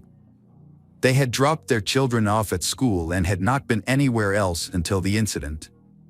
Seth appeared extremely upset, almost in tears, expressing regret for losing the woman he loved more than anything after 8 happy years together. Initially, Seth said he had not touched Amanda. However, he later said he had hugged her several times after the shooting. He struggled to remember whether he had touched the gun and repeatedly claimed that he was a good cop. The police asked him more questions, leading to increasing doubts about his credibility. They knew that Seth, who had come from another police department, had a bad reputation and was known for aggressive behavior at work. When Amanda's relatives heard about the tragedy, they rushed to the house and informed the police that Amanda would never act in such a way or leave her children with an abusive husband. They were convinced that Seth had killed Amanda and urged the police to investigate the possibility. Meanwhile, forensic experts thoroughly examined the crime scene and concluded that it was a homicide. Their findings were supported by the location of the body and the gun. A .380 caliber Smith & Wesson was discovered nearby, with a discarded magazine found next to her right side. A bullet was found in the chamber of the semi-automatic pistol. When the gun is fired, the spent cartridge case is ejected, and a new cartridge is loaded. Because there was a bullet in the chamber, the magazine should have been removed after the shot was fired. If the gun was functioning properly, the magazine could only be ejected by pressing a button, which would have had to be done after the shot. However, if the Amanda died immediately, who pressed the button? The weapon was tested and found to have no faults. Additionally, there was no blood on Amanda's hands or on the long sleeves of her shirt. The bedroom contained 20 miniature whiskey bottles, and there were no signs of forced entry or any intruders. The primary suspect was the Seth. He was a police officer trained to use a gun, and the murder was carried out with his service weapon. Police began investigating the couple's relationship more closely and discovered some interesting details. Amanda Perot was born in 1975 in Lawrenceville, Georgia, a small town with a population of about 29,000. Relatives described her as a cheerful and kind person, always willing to help others and devoted to her family. The Amanda had 2 children from her first marriage, which ended in a difficult divorce due to her ex-husband's abusive behavior. Amanda struggled to escape this toxic relationship. In 2011, after her divorce, Amanda met Seth online. At that time, Seth was seriously ill with cancer, unemployed, and living with his parents, who were supporting him financially. He loved communicating online, and when he discovered Amanda's profile, he felt intrigued. He contacted her and they started chatting. To Amanda, Seth seemed like the complete opposite of her ex-husband. He was sweet, polite, and kind. As their conversations continued, Amanda and Seth grew close and started considering a face-to-face meeting. Eventually, Seth's health improved, and his cancer went into remission. He invited Amanda to meet in person. And their date went well. They instantly liked each other and began dating. During this time, Amanda learns that Seth has a daughter from a previous marriage who lives with mother, and he is determined to fight for custody of the child. Amanda moved in with Seth's parents along with. They were pleased that Seth had finally found a partner and believed everything was going well. Amanda took on the responsibility of caring for Seth, which led her to drift away from her own family. Two of her sisters noted that after the move, Amanda dedicated herself entirely to looking after Seth. She also worked and took care of her children, leaving her little time to connect with family and friends. It was a challenging period for Amanda, but she never complained. Seth insisted that Amanda quit her job to be with him all the time, and his fairly wealthy parents supported this decision. Over time, Amanda's relatives lost touch with her. She stopped attending family gatherings, missing Christmas and Thanksgiving. She also ceased to personally congratulate her relatives on their birthdays, choosing instead to do so only by phone. Amanda became focused entirely on Seth and the children, celebrating all holidays with his family. Seth then took Amanda's cell phone, saying she didn't need it because she was always home with him. Amanda didn't have a phone, so her family couldn't contact her. Seth controlled every aspect of Amanda's life and wouldn't let her leave the house alone. After 5 years together, Seth and Amanda secretly married on June 23, 2017. Only their children attended the wedding. They didn't invite anyone else or tell anyone about this important moment in Amanda's life. Many believe that Seth married Amanda primarily for his own interests. He was determined to gain custody of his daughter from his ex-wife, and to do this, he needed to formalize his relationship with Amanda.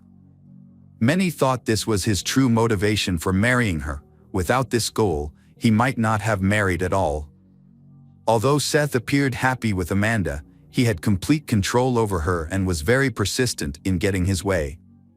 He spent months in court fighting for custody of his daughter. Eventually, he was successful and won full custody of his daughter, after which Seth took his daughter to live with them. Amanda had no say in family decisions and was completely submissive to his decisions. In 2018, Seth's father purchased a beautiful house for them near the lake, and the family moved in. Amanda remained a housewife, as Seth did not allow her to work. A year later, Seth secured a job as a patrolman with the Tenton Police Department. After Seth started his job, his relationship with Amanda deteriorated. He began drinking excessively after work. One night, he fell down the stairs while drunk and got hurt.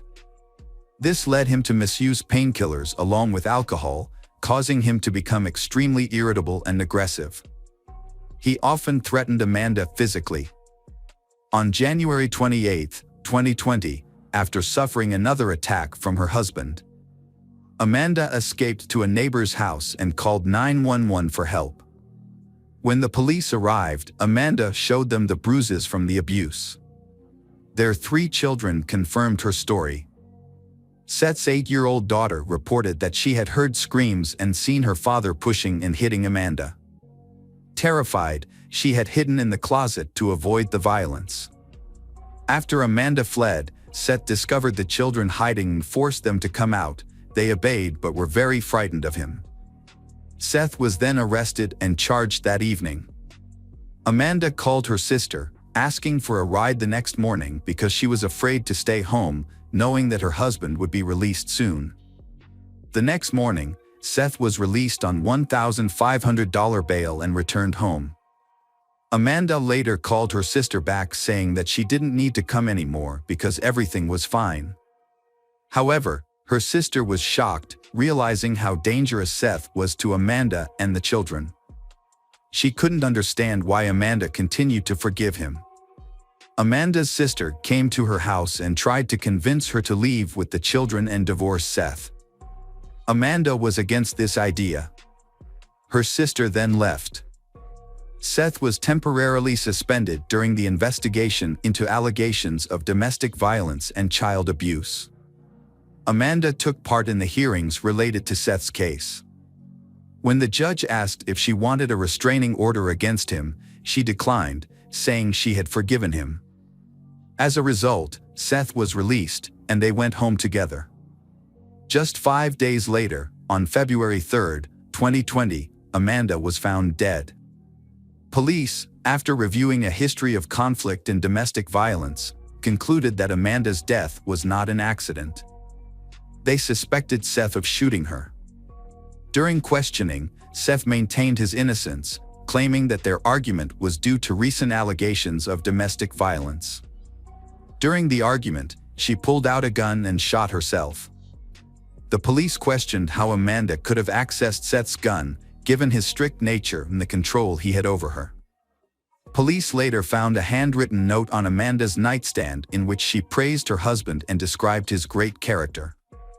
In the note, she wrote, "Amanda Perot wants to retract her statement. Her husband has never raised a hand to hit her. She feels very bad for the humiliation she has caused him. She is willing to accept any punishment she deserves for her actions." However, Amanda's sister does not believe that Amanda would write such things about her husband. The handwriting on the note appears to be different from Amanda's usual style, raising concerns that she may not have written it herself, or that she wrote it under pressure or at the behest of her husband. Therefore, the handwriting appears unusual. Seth has a hard time explaining the bruises on Amanda's body. Police suspect that he coerced her into writing the letter to make her death appear voluntary, in an attempt to escape guilt. The investigation is ongoing, with police believing Seth shot his wife and actively gathering evidence against him. They have interviewed the couple's friends and family to uncover more about the history of domestic violence in their relationship. Neighbors reported hearing screams from the couple's house almost daily and often saw Seth intoxicated. The community was aware that the couple frequently argued, with Seth being the aggressor when he drank. Amanda, on the other hand, appeared to be a quiet and modest person, and neighbors never saw her drinking. There were multiple instances where neighbors witnessed Seth dragging Amanda by her hair in their driveway. Although they felt sympathy for her, no one called the police out of fear of Seth, who was a police officer himself. On the day Amanda died, the neighborhood was unusually quiet. There were no sounds coming from the house. The only witness to the events was Seth, whose testimony was not trusted during the investigation. It was revealed that just 20 minutes before Seth's call, a deputy police officer had shown up at their door with a summons for domestic violence. Video from the doorbell camera showed the officer approaching, introducing himself, and waiting for someone to answer. Although Seth heard noises inside, no one answered. The deputy police officer were puzzled by Seth's behavior, knowing that Seth was a police officer who knew the procedures. Seth only needed to hand over some documents, so the deputy police officer wondered why he was hiding and refusing to open the door. Initially, the deputy police officer thought that Seth might not be fully clothed, which could explain the lack of response. He turned his back to the door and asked Seth to simply hand over the documents without looking inside, but still no one responded. This was unusual. After waiting another 7 minutes, the deputy police officer left. They later speculated that when Seth saw the police at the door, he became frightened. Apparently, a shot was fired just before the deputy police officer arrived. After the deputy left, he took a few minutes to calm down and then called his sheriff on his cell phone. Police later discovered that Seth had lied about not leaving the house on the day of the murder. Police reviewed surveillance cameras from the area and the couple's bank card transactions, finding that they had gone to a store 10 miles from their home that day and purchased 20 bottles of liquor. More importantly, the cameras recorded what the Seth was wearing: a Pink Floyd t-shirt and black sweatpants. 4 hours later, when police arrived at the Peralt's home, Seth was wearing different clothes. A plain black t-shirt and the clothes he had worn to the store were found in a washing machine, which had been turned off. In addition, Seth was still wet from his shower.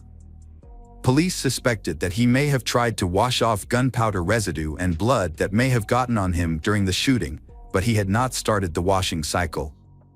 A small smear of Amanda's blood was later found on his pants, and traces of gunpowder were discovered on Seth's left hand. Based on this evidence, the investigation resumed just 2 days after the tragedy on February 5 in 2020. Seth was arrested for the murder of Amanda Perot. He denied any involvement in her death and also refuted allegations of domestic violence. The couple's 3 children were interviewed by child psychologists, and all 3 reported that Seth frequently abused their mother in front of them. The day before Amanda's death, she urged the children not to speak to the police, warning them that Seth might lose custody of their daughter and could retaliate violently. The children lived in constant fear of him. Their testimonies were presented as evidence during the trial. Seth's daughter requested to move in with her mother, and this request was granted, while Amanda's other children stayed with her sister throughout the trial. On August 21, 2020, something unexpected occurred. The autopsy report was released. The state medical examiner concluded that Amanda Perot had shot herself, citing the absence of struggle signs and the burns on her skin from the gunshot. This finding shocked the prosecution, who disagreed with the forensic expert's assessment. The trial began on November 3, 2020, with the prosecution presenting all the evidence that Seth was guilty: gunpowder residue on his hands, blood on his unwashed clothes, discrepancies in the placement of Amanda's body in the gun, and most importantly, Seth's motive for killing his wife. Despite this evidence, Seth maintained his innocence. His attorney argued that changing clothes and showering were not important. Seth simply chose to shower during the day and made no attempt to hide anything. The bloodstain may have been from a previous incident where Amanda accidentally hurt herself. However, the presence of gunpowder on Seth's hands was unexplained. It was suggested he might have gotten it while at the police station. The lawyer pointed out that even the state medical examiner concluded Amanda shot herself, as there were no clear signs of a struggle. While burns on her body indicated she was shot from a close distance, the prosecutor claimed that Seth had given her alcohol and drugs, preventing her from defending herself. Amanda's phone had photos of her with a bruise under her eye and a split lip, as well as videos of her husband threatening her, which she had recorded secretly. In a message to her sisters, Amanda said, "Seth just choked she until I almost lost consciousness. He split she lip." The prosecutor noted that a gun magazine was found next to her right hand, while a firearm with a loaded cartridge was located about 1.5 meters away against the wall and ceiling. Blood was also found on the bedspread, with 2 cartridges present, suggesting that the crime scene had been staged.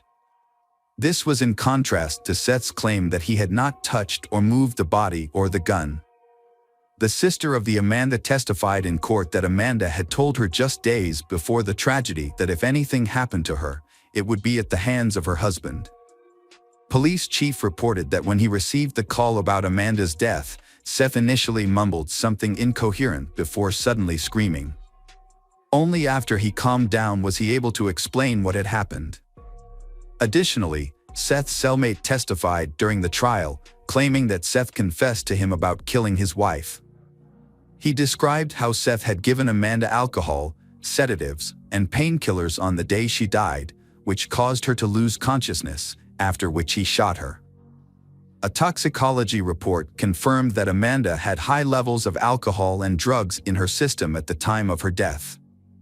On February 25, 2022, after 2.5 hours of deliberation, the jury found Seth Perot, 45, guilty of murder. He was sentenced to life in prison without parole. Seth's lawyers were furious with the verdict, claiming that there was no direct evidence to prove his guilt. Following the verdict, Seth Perot's new legal team filed its first appeal, which was denied.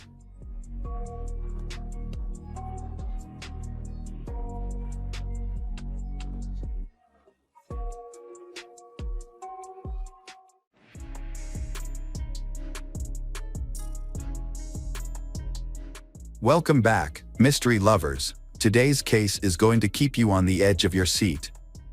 The case of Tyale Palmer. Tyale Palmer was a 12-year-old girl with her whole future ahead of her. She was an ordinary teenager, but her life ended tragically.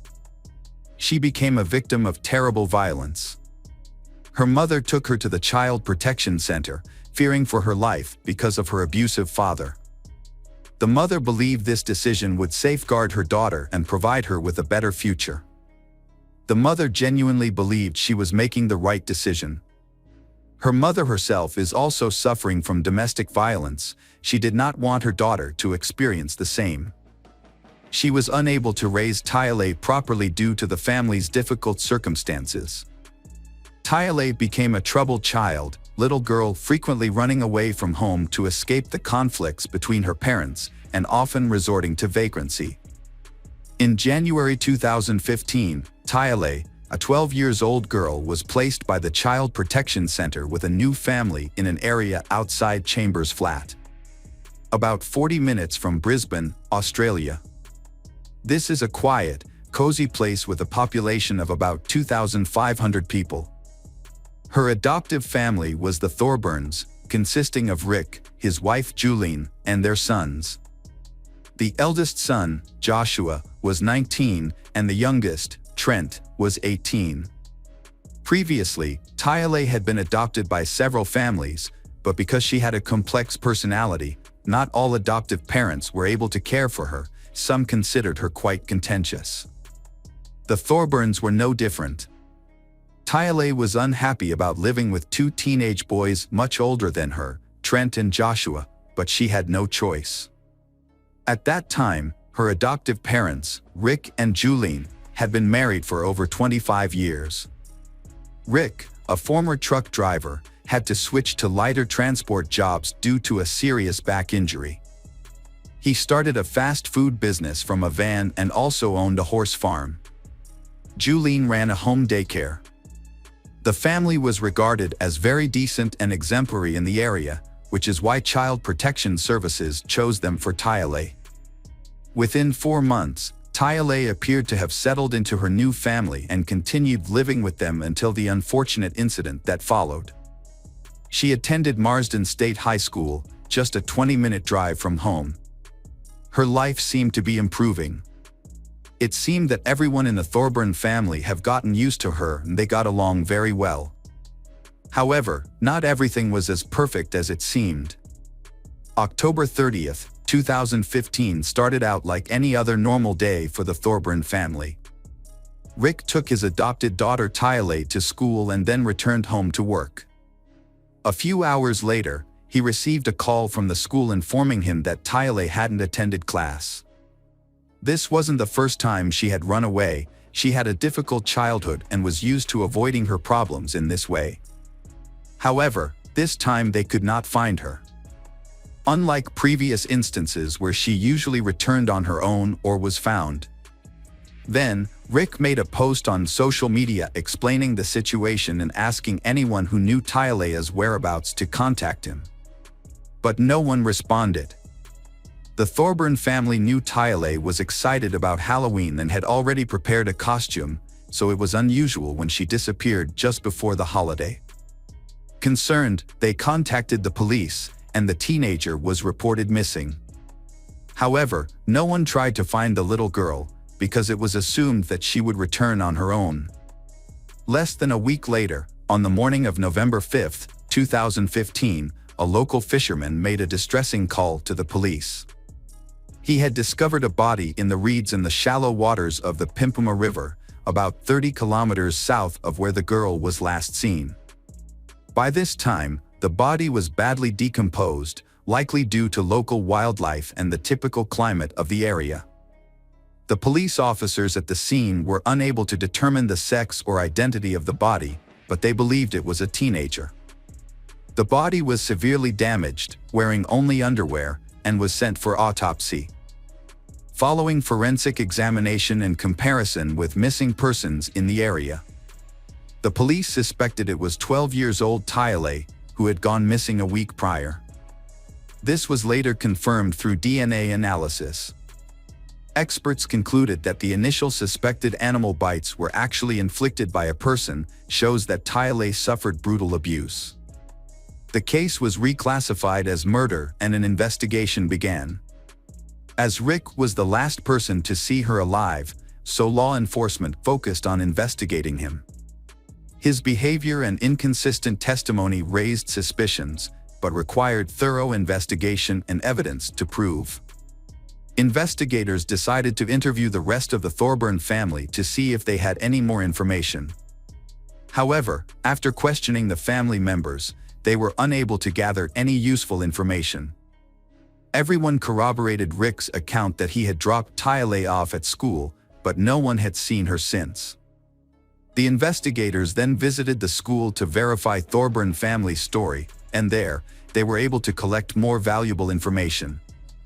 After interviewing over 100 people, including all the students in Tyale's class and her teachers, it became clear that no one had seen her that day. She was not seen in class or anywhere near the school. A review of the school's surveillance footage from that day revealed that she did not come to school and was not seen at the entrance, which was unexpected. This raised the question, where had she gone? However, some students, including Tyale's friends, came forward to report that she was dealing with major problems. One of her friends even told the family that Tyale had pleaded to be taken out of the Thorburn family home because she felt mistreated and was worried about getting into grave danger. Sadly, Tyale's life ended in a horrific manner. After speaking with other students, the police determined that Tyale had no enemies and there was no one else who could have harmed her. As a result, suspicions about the foster family, the Thorburns, grew. However, when questioned, the family members strongly denied any allegations of domestic violence, they claiming that Tyale is a person who is very fond of making up stories and in the past she often ran away from foster families. The police then checked this information and found evidence that Tyale usually run away from home. This led them to believe that she was a troubled teenager prone to fabricating stories. All those close to the Thorburn family, including neighbors, confirmed that they were an exemplary family who ran a private kindergarten where many people sent their children. And no one believed that such kind people could do something terrible to their adopted daughter.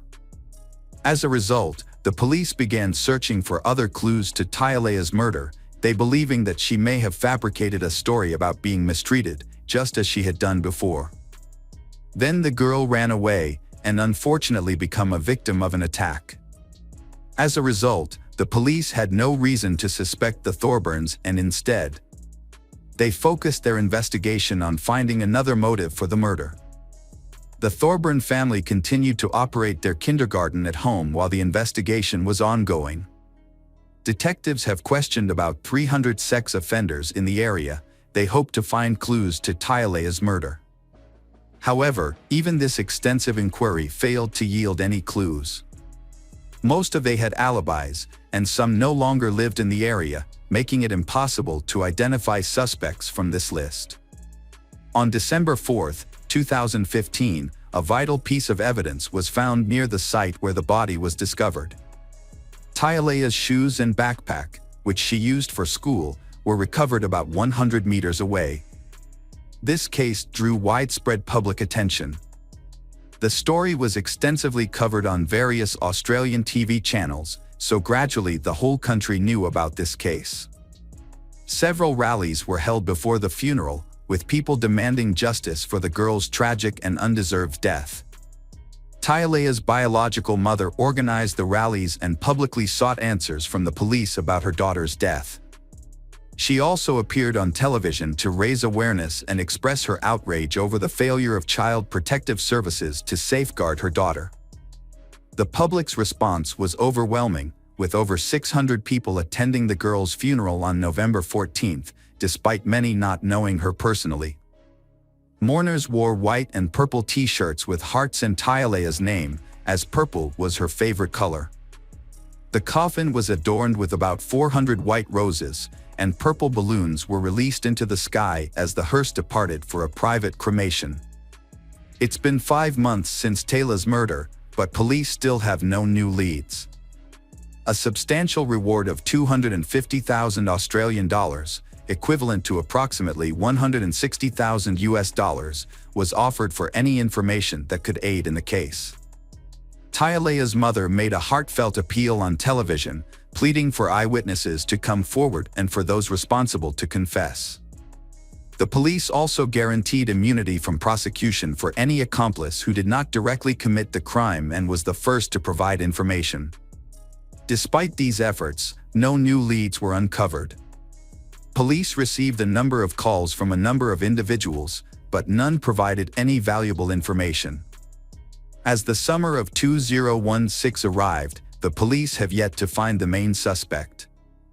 Detectives interviewed numerous individuals with a history of sexual violence, but the advanced decomposition of Tyalea's body at the time of discovery had destroyed any forensic evidence, leaving investigators uncertain about the cause of death.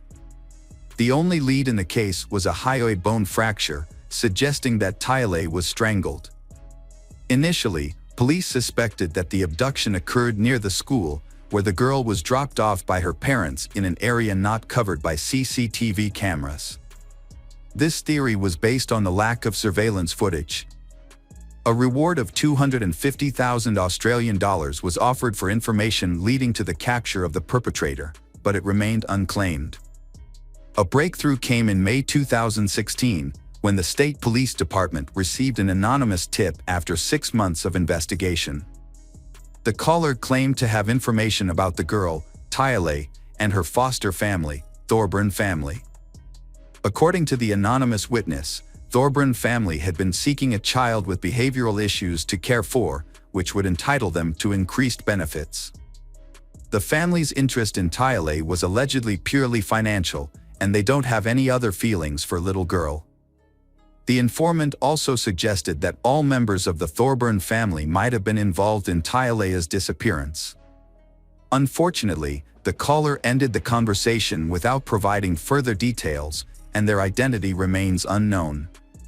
In connection with the phone call, the police revisited the possibility that Thorburn family was involved in the murder. Initially, they received reports from Tyalea's classmates of domestic violence at the Thorburn home, but these claims were unverified. However, after the anonymous call, detectives decided to re-question Thorburn family some of Tyalea's classmates. One of Tyalea's friends revealed that she had a romantic relationship with 19-year-old Trent, the youngest son of Thorburn family. Due to her age, Tyalea didn't fully understand the situation and believed they were in a genuine relationship, as Trent had led her to believe. She developed feelings for him and enjoyed the horses on the farm, but she was also intimidated by Trent and the rest of the family, so she wanted to run away from them. It is likely that Tyalea suffered not only sexual violence but also physical abuse within the Thorburn household. Although Tyalea's friend's testimony needs further investigation, repeated questioning of the Thorburn family members yielded no results. They continued to deny all allegations, particularly those related to the abuse of a minor. Nevertheless, due to the serious suspicions surrounding the family, the authorities revoked their permission to operate a kindergarten and suspended their foster care license. Law enforcement officers installed listening devices in the Thorburn family's home. They uncovering shocking information that tarnished the family's decent image. The family members were extremely supportive of each other. Through the listening devices, it was discovered that on October 29, 2015, the family held a meeting just a day before Tyler went missing. During this meeting, Trent informed his parents that Tyler had been having unusual stomach pains. This makes them worried and suspicious about Tyler, a 12-year-old girl, having an unwanted pregnancy. The Thorburn family had become aware of the intimate relationship between Trent and Tyler shortly before her disappearance. It was revealed that he had been having intercourse with the girl when no one was home. The wiretapping also exposed that Trent had repeatedly had intercourse with she over a period of about 10 months, nearly the entire time the girl was in their care. When they suspected Tyler was pregnant, Trent turned to his parents, worried that their relationship would be exposed. However, Rick reassured his son that he would handle the problem. Judging by the conversations among the Thorburn family members, Tyler was terrified of her father, Rick. Her fear was not unfounded, as the rest of the family also seemed to fear Rick's. Despite appearing to be a decent family man, but he was hiding a cruel and sinister personality. One evening, after a family discussion, Rick forced all the family members, except Tyler, to leave the house. When they returned a couple of hours later, Tyler was missing. Rick claimed she had run away and that the problems with her were now solved. However, his confidence that she would keep quiet made the rest of his family suspicious, that he might have harmed or even killed her. When Trent tried to check her room, Rick forbade it and made a threatening gesture. The family was too intimidated to contradict Rick, and they eventually dropped the matter. It later became clear that Rick's story about dropping off Tyler at school was false. In reality, she was likely no longer alive by that time. However, what exactly happened to her remained a mystery. Detectives monitoring the family's conversations overheard Rick instructing others on what to say and do to avoid arousing police suspicion, and they obediently followed his instructions. Initially, police called Julian and their children, Trent and Joshua, in for questioning, believing they would be the easiest to get information from. As the police disclosed the information they had, family members began to give testimony. The detectives gradually pieced together what had happened at their house. Rick had set everything up as though he was protecting his family. However, after thoroughly reviewing footage from the school's external CCTV cameras, the police realized that Rick had carefully attempted to conceal his crime and mislead the detectives. For example, he had indeed driven towards the school, as his car appeared on several CCTV cameras. However, none of the footage showed Tyler getting out of the car. Afterwards, a storm of criticism and suspicion fell on the Thorburn family. Julian and Joshua charged with giving false testimony and trying to mislead the investigation. Trent, involved in violence, faced charges of first-degree murder and was similarly accused of attempting to confuse the investigation. Detectives believed he killed Tyler and tampered with her body to hinder forensic identification. This initially made determining her gender difficult. Fortunately, DNA testing made identification possible, revealing Trent likely hadn't considered this method existed. Law enforcement officers had strong reasons to suspect that Rick was involved in severe physical and sexual abuse of Tyler. A total of 9 charges were filed against him. Trent faced charges of incest and giving false testimony. The family car, sold soon after Tyler's disappearance, was seized and inspected. Blood stains were found, which worsened Rick's health. He fainted when detained, and his condition became so severe in custody that doctors had to place him in an artificial coma. After a few days in the hospital, Rick regained consciousness. Doctors believed he might have intentionally caused his condition by taking medication. However, Rick could not evade responsibility for his crimes, and the Thorburn family was brought to court one after another. During the trial, Julian and Joshua admitted their guilt for all charges and agreed to testify against Trent and Rick. The jury quickly concluded that the entire Thorburn family was guilty of monstrous acts, though each member was guilty on different counts. Joshua was sentenced to 3 months in prison. His mother, Julene, received a sentence of 1.5 years. Trent, who pleaded guilty to perjury, incest, and attempted obstruction of justice, was sentenced to 4 years. All of them, including Trent, who raped Tyale, are now free. Trent was released on January 19, 2018, after serving only 16 months.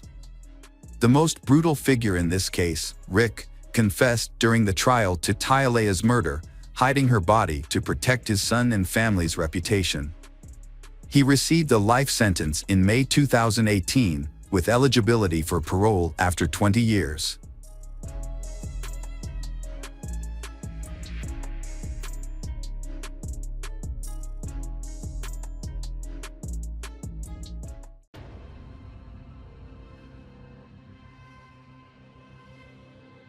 Hi everyone, thanks for returning. Let's unravel another horrible case.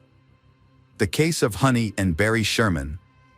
The murder of Honey and Barry Sherman is one of the most baffling crimes in history.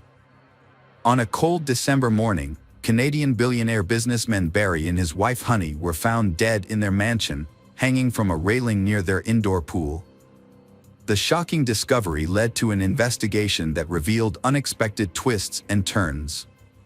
Barry Sherman was born in 1942 in Toronto, Canada.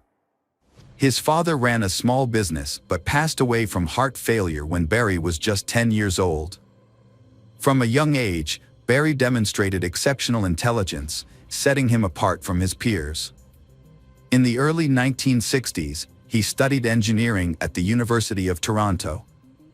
During the summer, he worked part-time as a truck driver, delivering drugs for the pharmaceutical company Empire, which was owned by his uncle, Louis Winter. Barry later earned his PhD and BA in astrophysics from the Massachusetts Institute of Technology in 1967. In his unfinished autobiography, Barry said that these early years were crucial in shaping his future. His uncle, Louis Winter, a pharmaceutical company owner, and his wife Beverly both died young, just 17 days apart, in 1965. Louis suffered from psychosis, while Beverly battled leukemia, leaving behind 4 young sons. Initially, Barry occasionally visited his young cousins, but eventually lost contact with them. At that time, Barry was only 22 years old, but he confidently declared to the real estate manager at the time that he wanted to become the head of the Empire Pharmaceutical Company. He offered $3,000 and a car. Barry demanded a response within 24 hours or he would withdraw his offer. The trustee rejected his bold proposal, but Barry was not deterred. 2 years after graduation, he made another attempt to gain control of the company, this time proposing a partnership with a formal offer of $450,000. The trustee considered selling the company, but wanted to ensure that Louis's 4 sons would be protected in the deal. However, Barry was only willing to put together a written agreement that would allow his cousins to work at Empire when they turned 21 and purchase up to a 5% stake when they turned 23, as long as he still owned the business. If he sold the company, the agreement would be void. Despite their concerns, the deal went ahead, but protections for Louis's sons were not included in the final agreement. Barry ultimately sold the company for nearly $2 million, and after gaining experience from this venture, Barry was ready to start his next venture, starting his own pharmaceutical company, Texas. He founded the company in 1974 as a conglomerate that would compete with global market leaders such as Pfizer and Bayer. The company produced generic drugs, which are essentially replicas of well-known medications. Barry portrayed himself as a champion for consumers, boldly suing major pharmaceutical companies to make medications affordable for patients in need. Barry married Honey in 1971. They met in 1970 when Honey was volunteering at a local hospital, raising funds for charities and participating in Toronto's Jewish community. Helping others was very important to her since she was born in an Austrian displaced persons camp, and her parents survived the Holocaust. Years later, Barry decided to help his cousins, Lewis's children, after discovering that they had struggled with drug problems as teenagers. After 16 years of separation, Barry reconnected with them, providing them with a car, a house, and financial support. However, Barry's wife, Honey, was not happy with this new relationship. She frequently questioned Barry about what his cousins asked for and how much money he gave them. This frustration caused her to scold Kerry Winter, causing him to leave. Why was Barry so generous to his cousins? Kerry started to wonder if there was a hidden motive behind Barry's help. One day, Kerry confronted Barry and directly asked how he acquired their father's business. Barry dodged the question, but Kerry persisted. He began searching through family archives and discovered an agreement that shocked him, making him believe that Barry had deceived their family. Barry had never mentioned it to him or to the other brothers. Kerry later called Barry to express his concerns, and Barry confirmed the truth of Kerry's findings. This revelation caused a lasting rift between them and Barry. Barry was actively involved in charity work alongside his wife, Honey. They donated over $50 million, including significant contributions to the Jewish community and the Toronto Hospital, as well as supplies to areas affected by disasters.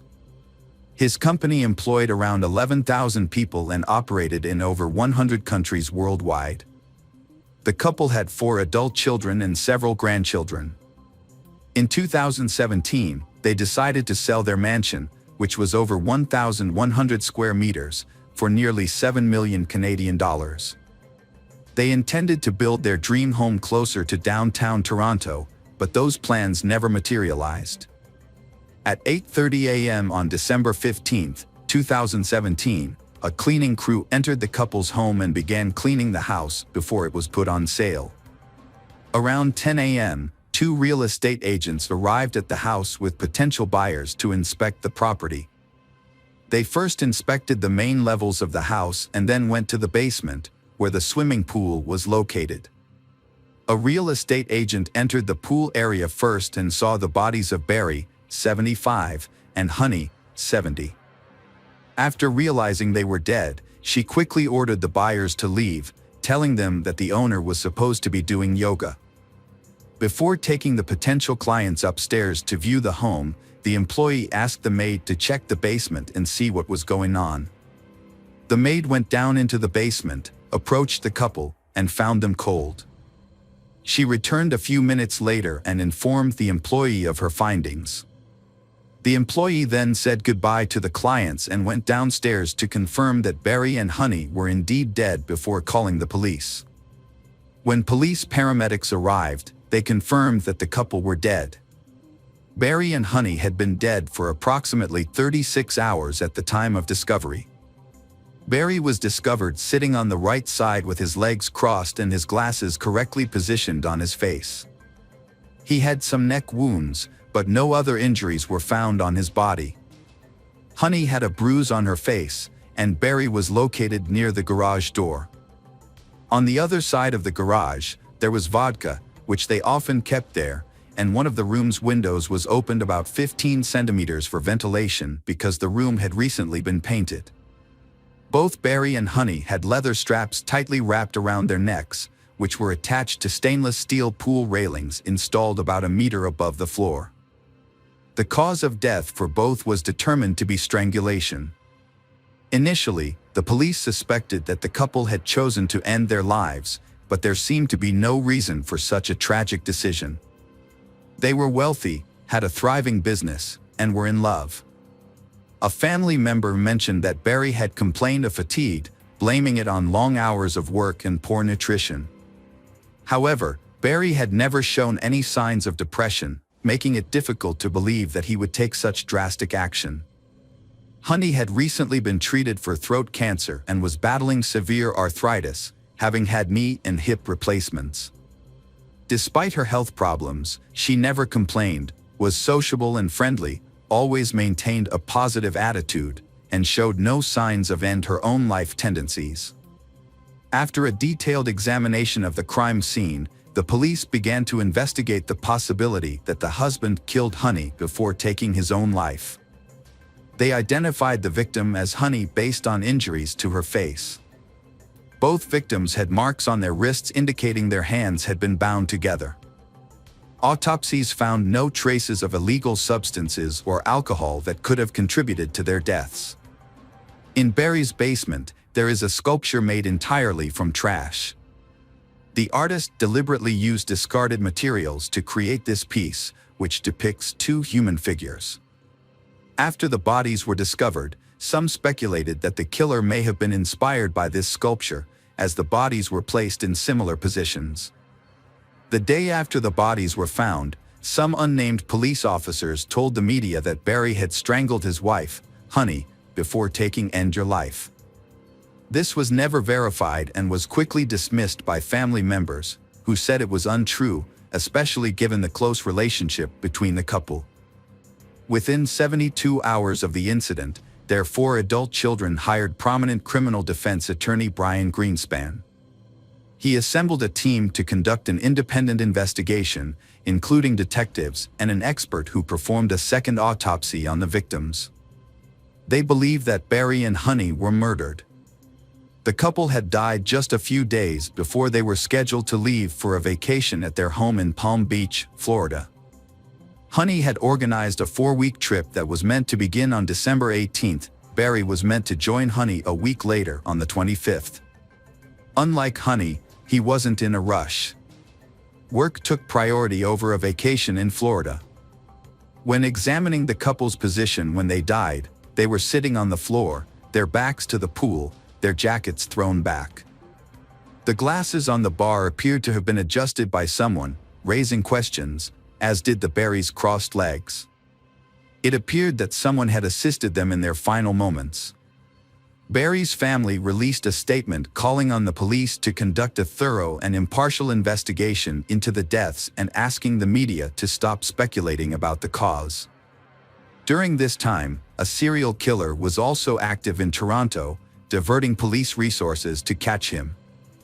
As a result, the investigation into Barry and Honey's case was not a priority.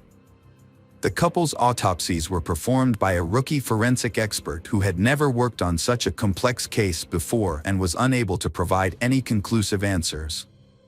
However, after Bruce MacArthur was arrested, police began working on Barry's case and interviewed around 240 people. With such a large group, it seemed like the case would be solved quickly. Unfortunately, that was not to be. The latest known events before the couple's death were remarkable. On December 12, 2017, Honey was absent from a charity board meeting, which was unusual for her as she had never been absent from such meetings before. The following day, December 13th, Barry and Honey met at Apotex's headquarters to discuss plans for their new home. Barry often made work calls at night because he had trouble sleeping, which changed his working hours. However, on the evening of December 13th, he did not make a phone call, which was unusual for him. Barry was scheduled to appear at the Apotex office on December 14th, but he did not show up or notify anyone of his absence, which is highly unusual. Toronto police, who have been criticized by Barry's family for their previous handling of the case, have refused to make any public statements. Police have not been looking for a suspect because there was no evidence of a forced entry into the home or any signs of outsiders, prompting theories that people close to them were involved. An independent investigation revealed that Barry's cousins were suspects. They were unhappy that Barry had lied to them and left them without money. For 10 years, they had been involved in a lawsuit over a portion of Barry's pharmaceutical fortune. They argued that Barry had founded his pharmaceutical company at the expense of his father's company, Empire, and they demanded their share of Apotex. Barry denied all allegations and fought tooth and nail, insisting that his cousins return the millions of dollars he had given them. Finally, in the 1980s, Barry did everything he could to support them. On September 15, 2017, 3 months earlier, Barry and Honey were found dead, and an Ontario judge ruled in Barry's favor, dismissing the cousins' claims and describing their lawsuit as unrealistic and overly ambitious. On December 6, just a week before Barry was last seen alive, a judge ordered Barry's cousins to pay $300,000 in attorney fees. Barry was unhappy with the amount, as he was asking for nearly $1 million. After the ruling, Barry brought in his attorneys to appeal the decision. They filed their appeal the day after his funeral. Due to the ongoing conflict with the cousins, many began to suspect their involvement in the couple's murder. One of the cousins, Kerry Winter, even mentioned in an interview that he had fantasized about ambushing Barry at work and harming him. Kerry was not surprised by the tragedy that occurred. He believed that Barry had killed his wife, Honey, and then taken his own life. In several interviews, Kerry mentioned that years ago, Barry approached him with a disturbing request. Barry is said to have told Kerry that he wanted Kerry to do him a favor and kill his wife. Kerry responded in disbelief, "Are you serious, Barry?" Barry said, yes, he hated her. Kerry insisted that he would not commit such an act but mentioned that he might know people who could. However, when Kerry was about to help Barry out of gratitude for his past support, Barry suddenly changed his mind and rejected the idea. Barry's family later strongly denied Kerry's claims, asserting that Barry would never ask his cousin to do something so extreme, as he loved Honey very much and would never think of harming her. Kerry claimed that he had nothing to do with the murder. He admitted that he felt great contempt and hatred for Barry, because Barry hurt him and disrespected his father. Kerry had every reason to dislike Barry, but he had nothing to do with Barry's death. Kerry mentioned that on the day of the murder, he had been at work all day. In the evening, he attended a Narcotics Anonymous meeting, then returned home as usual, watched a movie, ate, and went to bed. The next morning, he went to work as usual. However, since he lived alone, no one could verify his statement. 3 years later, in November 2020, police announced that they had a suspect, but just 2 days later, they announced that there may be multiple suspects. There has been no further clarification since. A year later, in December 2021, police released surveillance footage near Barry's home. The videos showed a person wearing dark clothing walking on the sidewalk near Barry and Honey's home. Police observed that the person had an unusual gait, possibly due to walking in the snow. The time of the murder coincided with the time this stranger was seen walking toward the couple's home. The man in the footage was never identified because his face and identifying features were not visible. The only detail identified from the surveillance camera footage was his height, estimated to be around 170 to 180 centimeters. Police hoped that by sharing the video with the public, someone might recognize the man, but no one came forward to help police identify the suspect. According to police, Honey arrived home in her Lexus at around 8:30 p.m. on December 13th. She parked as usual and entered the kitchen through the laundry room door. The intruders may have entered the home. Honey then went into the bathroom, where she was either attacked or fled after the attack began. This would explain why her phone was found in the bathroom by a maid. Honey was beaten and strangled on the first floor before her body was moved to the basement.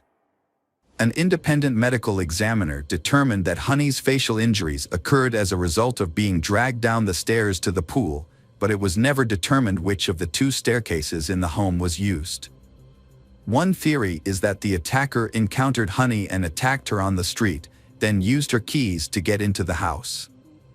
This would explain why there were no signs of entry. Another possibility is that he entered through an open window or unlocked door. Barry left Apotex around 8:30 p.m. in his Mustang. After reaching home, he parked in the garage, which provided him access to the house through 2 doors. It's likely he used the door near the stairs, where he was attacked. This could clarify why his documents and gloves were discovered in the garage area. The killers placed the victims' bodies near the basement pool. They wrapped belts around their necks, draped jackets over their shoulders, and left glasses on the bar to make it look like a end one's own life. It was discovered that the leather belts used were taken from the victims' homes. This suggests that the criminals intended to fool the investigation into the fact that no outsiders were involved. And Barry was behind the setup. It was learned through investigation that Barry, despite keeping a tight rein on his wife's spending, but had generously given millions of dollars to his children. Although he was reluctant to spend money on himself or his wife, he was more than willing to financially support his children. Honey had the means to travel and shop. She could easily spend large amounts on home repairs and other essentials. However, she and her husband preferred not to spend much money. Before her death, Honey mentioned to relatives that her husband wanted to buy her an expensive gift, but she didn't know what it would be. Despite Barry's considerable wealth, he preferred to drive everyday cars. He owned a Mustang, and the couple never owned the luxury cars typically flaunted by billionaires. For his 50th birthday, Honey bought Barry a sports car and presented it to him in front of close family, but he was unhappy with the gift and insisted that she return it because he disliked extravagance. The Barry did not flaunt their wealth. Their home was modest for billionaires, and they were careful with their spending. They led a relatively simple lifestyle, often flying economy class. Honey enjoyed a few luxuries typical of the upper middle class, like beautiful jewelry, a Lexus SUV, and shopping trips in New York. In November 2016, she bought a valuable piece of land in the upscale Forest Hill neighborhood, which was registered in her name. They planned to demolish the existing house and a new one. The plans included a large brick and stone residence with an elevator and the outdoor pool that Barry promised her, complete with a retractable skylight and a separate pool. The building plans received approval on June 28, just under 6 months before the murder. Barry did not really want to move to a new home. He was happy with their current home but made the decision based on Honey's wishes. On November 27, 2017, just 2 weeks before the tragedy, their home was put up for sale and described as a modern architectural masterpiece. It is unclear why the Barry family chose to sell their home when construction on the new home had not even begun. In the final weeks of Honey's life, she was busy with her charity work while also overseeing the home project. In late November, she received the Senate Medal for 150th Anniversary Volunteer Service Award, presented by her close friend, Senator from. She was recognized as the best charity worker and fundraiser in Toronto. Barry supported Honey throughout their 46 years of marriage. The couple demonstrated a striking contrast. Honey was outgoing, cheerful, and social, while Barry preferred a more reserved and introverted approach, often uninterested in small talk. Although Honey did not have a formal job, she served as an exceptional ambassador for Apotex. Honey excelled at building connections with influential people through her charm and determination to assist others. In her final days, friends and family noted that Barry and Honey appeared happy and in good spirits, showing no signs of being threatened or in danger. Barry frequently filed lawsuits against competitors and the government. Over the course of his career, he initiated approximately 1,200 lawsuits, including 83 against Health Canada, using these actions as leverage. His substantial donations to various foundations helped him gain support from politicians. Barry was known as the most active defendant in Canada. Those close to him said that his love of litigation stemmed not from a desire for money, but from a need for validation and a determination to win at all costs. Another theory that may have something to do with the couple's deaths is Barry's questionable business practices. He was known to be mysterious and owed around $1 billion to various companies, which he never intended to repay. His investments outside of Apotex were large and obscure, including a failed casino venture, a money-losing gold mine, a bankrupt jewelry business, and an investment in a non-existent yacht. He also financed B-movies featuring gangsters and vampires and worked with people who were later convicted of fraud. Barry amassed a large fortune through unethical means. While some considered him generous and kind, many others criticized his character, claiming that he lacked positive qualities. Given his character, many people would have wanted to harm him. There were suspicions about his business partners at Apotex who may have had motives related to a business dispute, but no solid evidence has been presented. In the final months of his life, Barry suffered a setback. In January 2017, Apotex sued a former employee, accusing him of stealing drug formulas to start his own pharmaceutical company in Pakistan. A few months later, a key executive at Apotex was accused of espionage by its biggest competitor, an Israeli company, implying that a former female employee had leaked confidential information to her boyfriend at Apotex. In the weeks leading up to his death, Barry continued to work hard, always focused on his business. Barry suffered from insomnia and was constantly busy with calculations and planning. He even wanted to discuss business matters while on vacation. Barry was a man who trusted his instincts and was willing to take risks. He was a popular figure in society, and many people came to him for financial help. Police now believe that Barry's murders may have been related to his personality and lifestyle. He often made life difficult for others and was quick to sue anyone. The police suspect that the killer was likely an unknown person who either visited Barry's home or hired a hitman. Honey was not the intended target. She became an accidental victim because she encountered the criminal at the murder scene. After the murder, the unknown criminal remained in the house with the bodies for an extended period, indicating he was familiar with the family's daily routine and had ample time to carry out his actions without being disturbed. He meticulously cleaned up any evidence of his presence and positioned the bodies to resemble the unusual garbage sculpture found in the house. Canadian Prime Minister Justin Trudeau attended the funeral of the Sherman couple and posthumously awarded Barry one of the nation's highest civilian honors. Approximately 6,500 people attended the funeral. An independent investigation team, led by a lawyer and supported by the victims' families, offered a $35 million reward for information that could lead to the arrest of the perpetrator, but this effort was unsuccessful.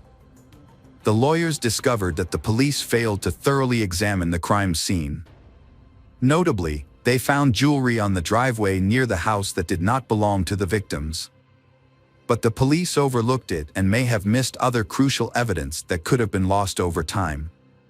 Evidence may have been destroyed by real estate staff and buyers who inspected the house, as well as cleaning crews who were present at the time. The police received a total of 343 tips from the legal team, but none of them led to the identification of the criminal. The last tip came on July 2, 2019. For unknown reasons, the legal team did not provide any information for more than a year, possibly due to a lack of new leads. In February 2019, the murdered couple's home was returned to their family. The couple's children then filed a petition to demolish the house, saying it was heartbreaking to see the house in its current state and that no one would want to buy it. As a result, the house was demolished. After the house was demolished, the family aimed to clean up the area, fill in the pool, and put the land up for sale. It is unclear if it has been sold yet. Barry has faced numerous death threats, including from his competitors. Notably, Barry had no protection whatsoever. Every evening, he would enter the office and get into his car, making it easy for someone to attack him. To this day, the case remains unsolved, with only 2 investigators still working on it. They are looking at all potential suspects from the large list of defendants in related lawsuits and are also looking into the company's financial records and charity documents. However, some believe that influential figures in society are involved, which could mean the case will never be solved.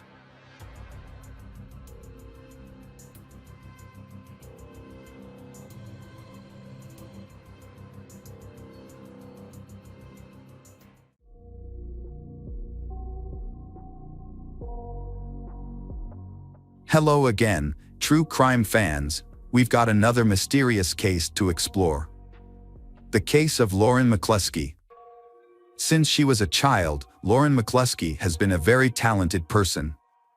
She dances, sings, and is an excellent track and field athlete. She has won many medals and awards.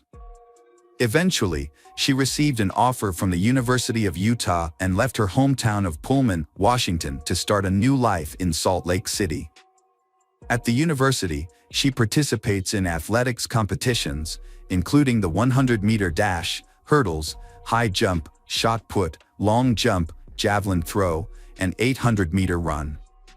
Her talent made her one of the standout athletes on the university team. Besides, she also studies well in the communication department and makes friends with many people. However, in September 2018, her life took a tragic turn. On a Friday evening, Lauren and her friends decided to go dancing and have drinks at a small club near the University of Utah. During the evening, a man caught her attention. As the night wound down, he introduced himself as Sean Phillips, saying he worked as a security guard at the club and was also a student at Salt Lake Community College. He was 28 years old. Despite their age difference, but they quickly found common ground. His charm and interest in her drew her in, and they exchanged phone numbers, planning to meet again the following day to spend more time together. Lauren felt very happy to meet Sean. She even called her mother, Jill McCluskey, to tell her about him. Sean gives her flowers at dinner, tries to be charming and gently proposes. He was tall, muscular, handsome, and very sociable guy. He quickly found common ground with Lauren, an energetic and friendly girl. He often stayed overnight in her dorm room, and she even let him borrow her car. However, some concerning behaviors began to surface. Initially, Sean encouraged Lauren to invite her friends to their gatherings, but then, he started telling her how to dress, usually in a t-shirt and jeans.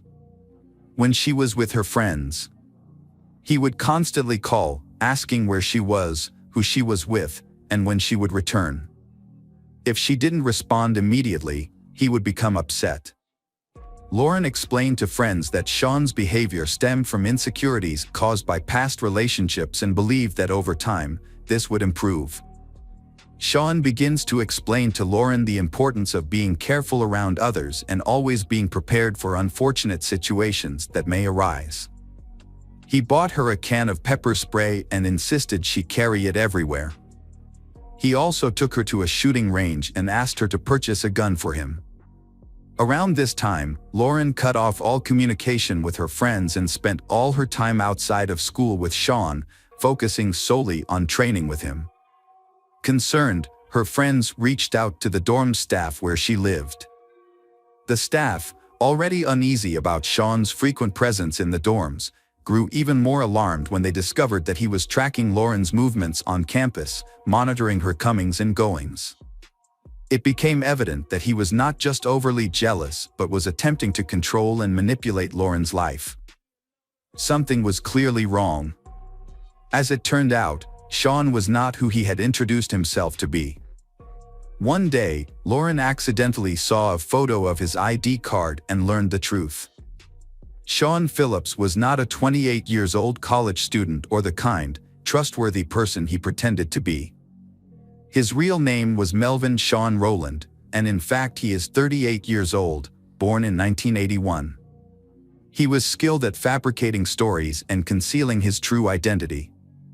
Investigators later uncovered several women who had been deceived by his lies in different ways. Unknowingly, Lauren had become one of his victims. After seeing his ID card, she begins to realize the truth about him. Melvin's true identity came to light on October 5th when Lauren returned to her home in Pullman, Washington. She confided in a friend, sharing everything that had happened. The friend suggested searching online for information about Melvin Sean Rowland. The search revealed alarming details. Melvin was a sex offender. In 2004, he was convicted of luring a minor and attempting to forcibly harass her. He spent 9 years in state prison and was released on parole in September 2013. Realizing the truth, Lauren knew she had to end the relationship with him. Lauren returns to college in Utah and makes plans to break up with Melvin. On October 9th, she called and asked him to come over. When he arrived, the planned breakup didn't happen, and he stayed the night in Lauren's room. She later told her friends that Melvin had apologized for lying about himself and explained an incident involving a false age claim by a girl at a fraternity party. He insisted that the other allegations against him were untrue. Lauren's friends were doubtful of his story and urged her to end the relationship, which she did the following day. Afterward, Lauren called her mother to explain what had happened. She mentioned that she planned to meet Melvin that evening to get her car back. Her mother, Jill, grew very concerned about the situation. Worrying about her daughter's safety, Jill contacted campus police to inform them and asked them to keep an eye on Lauren while she got her car back. Jill felt uneasy and deeply anxious. Jill, dreading the idea of Melvin, who seemed to bring trouble into Lauren's life, being anywhere near she. Lauren was able to pick up her car without any issues, and both she and Melvin carried on with their lives. After that, she had a short period of peace. She focused on her studies and began to rebuild her routine. However, this peace is soon broken by messages sent from unknown phone numbers, all referencing Melvin.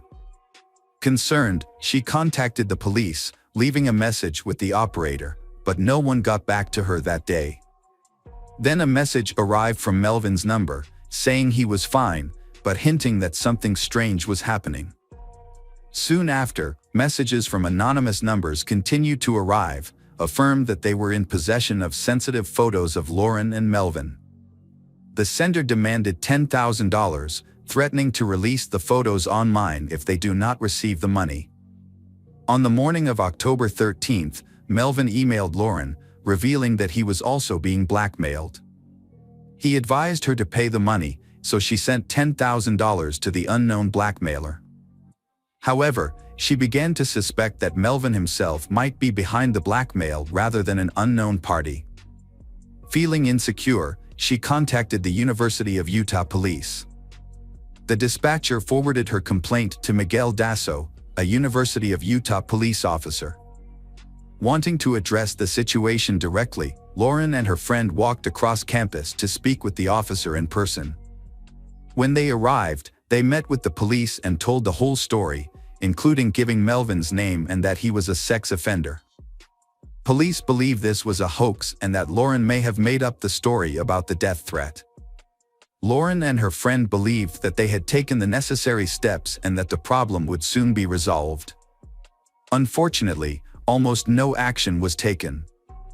Officer Miguel received copies of the messages and images involved, even adding one of the photos to his personal collection.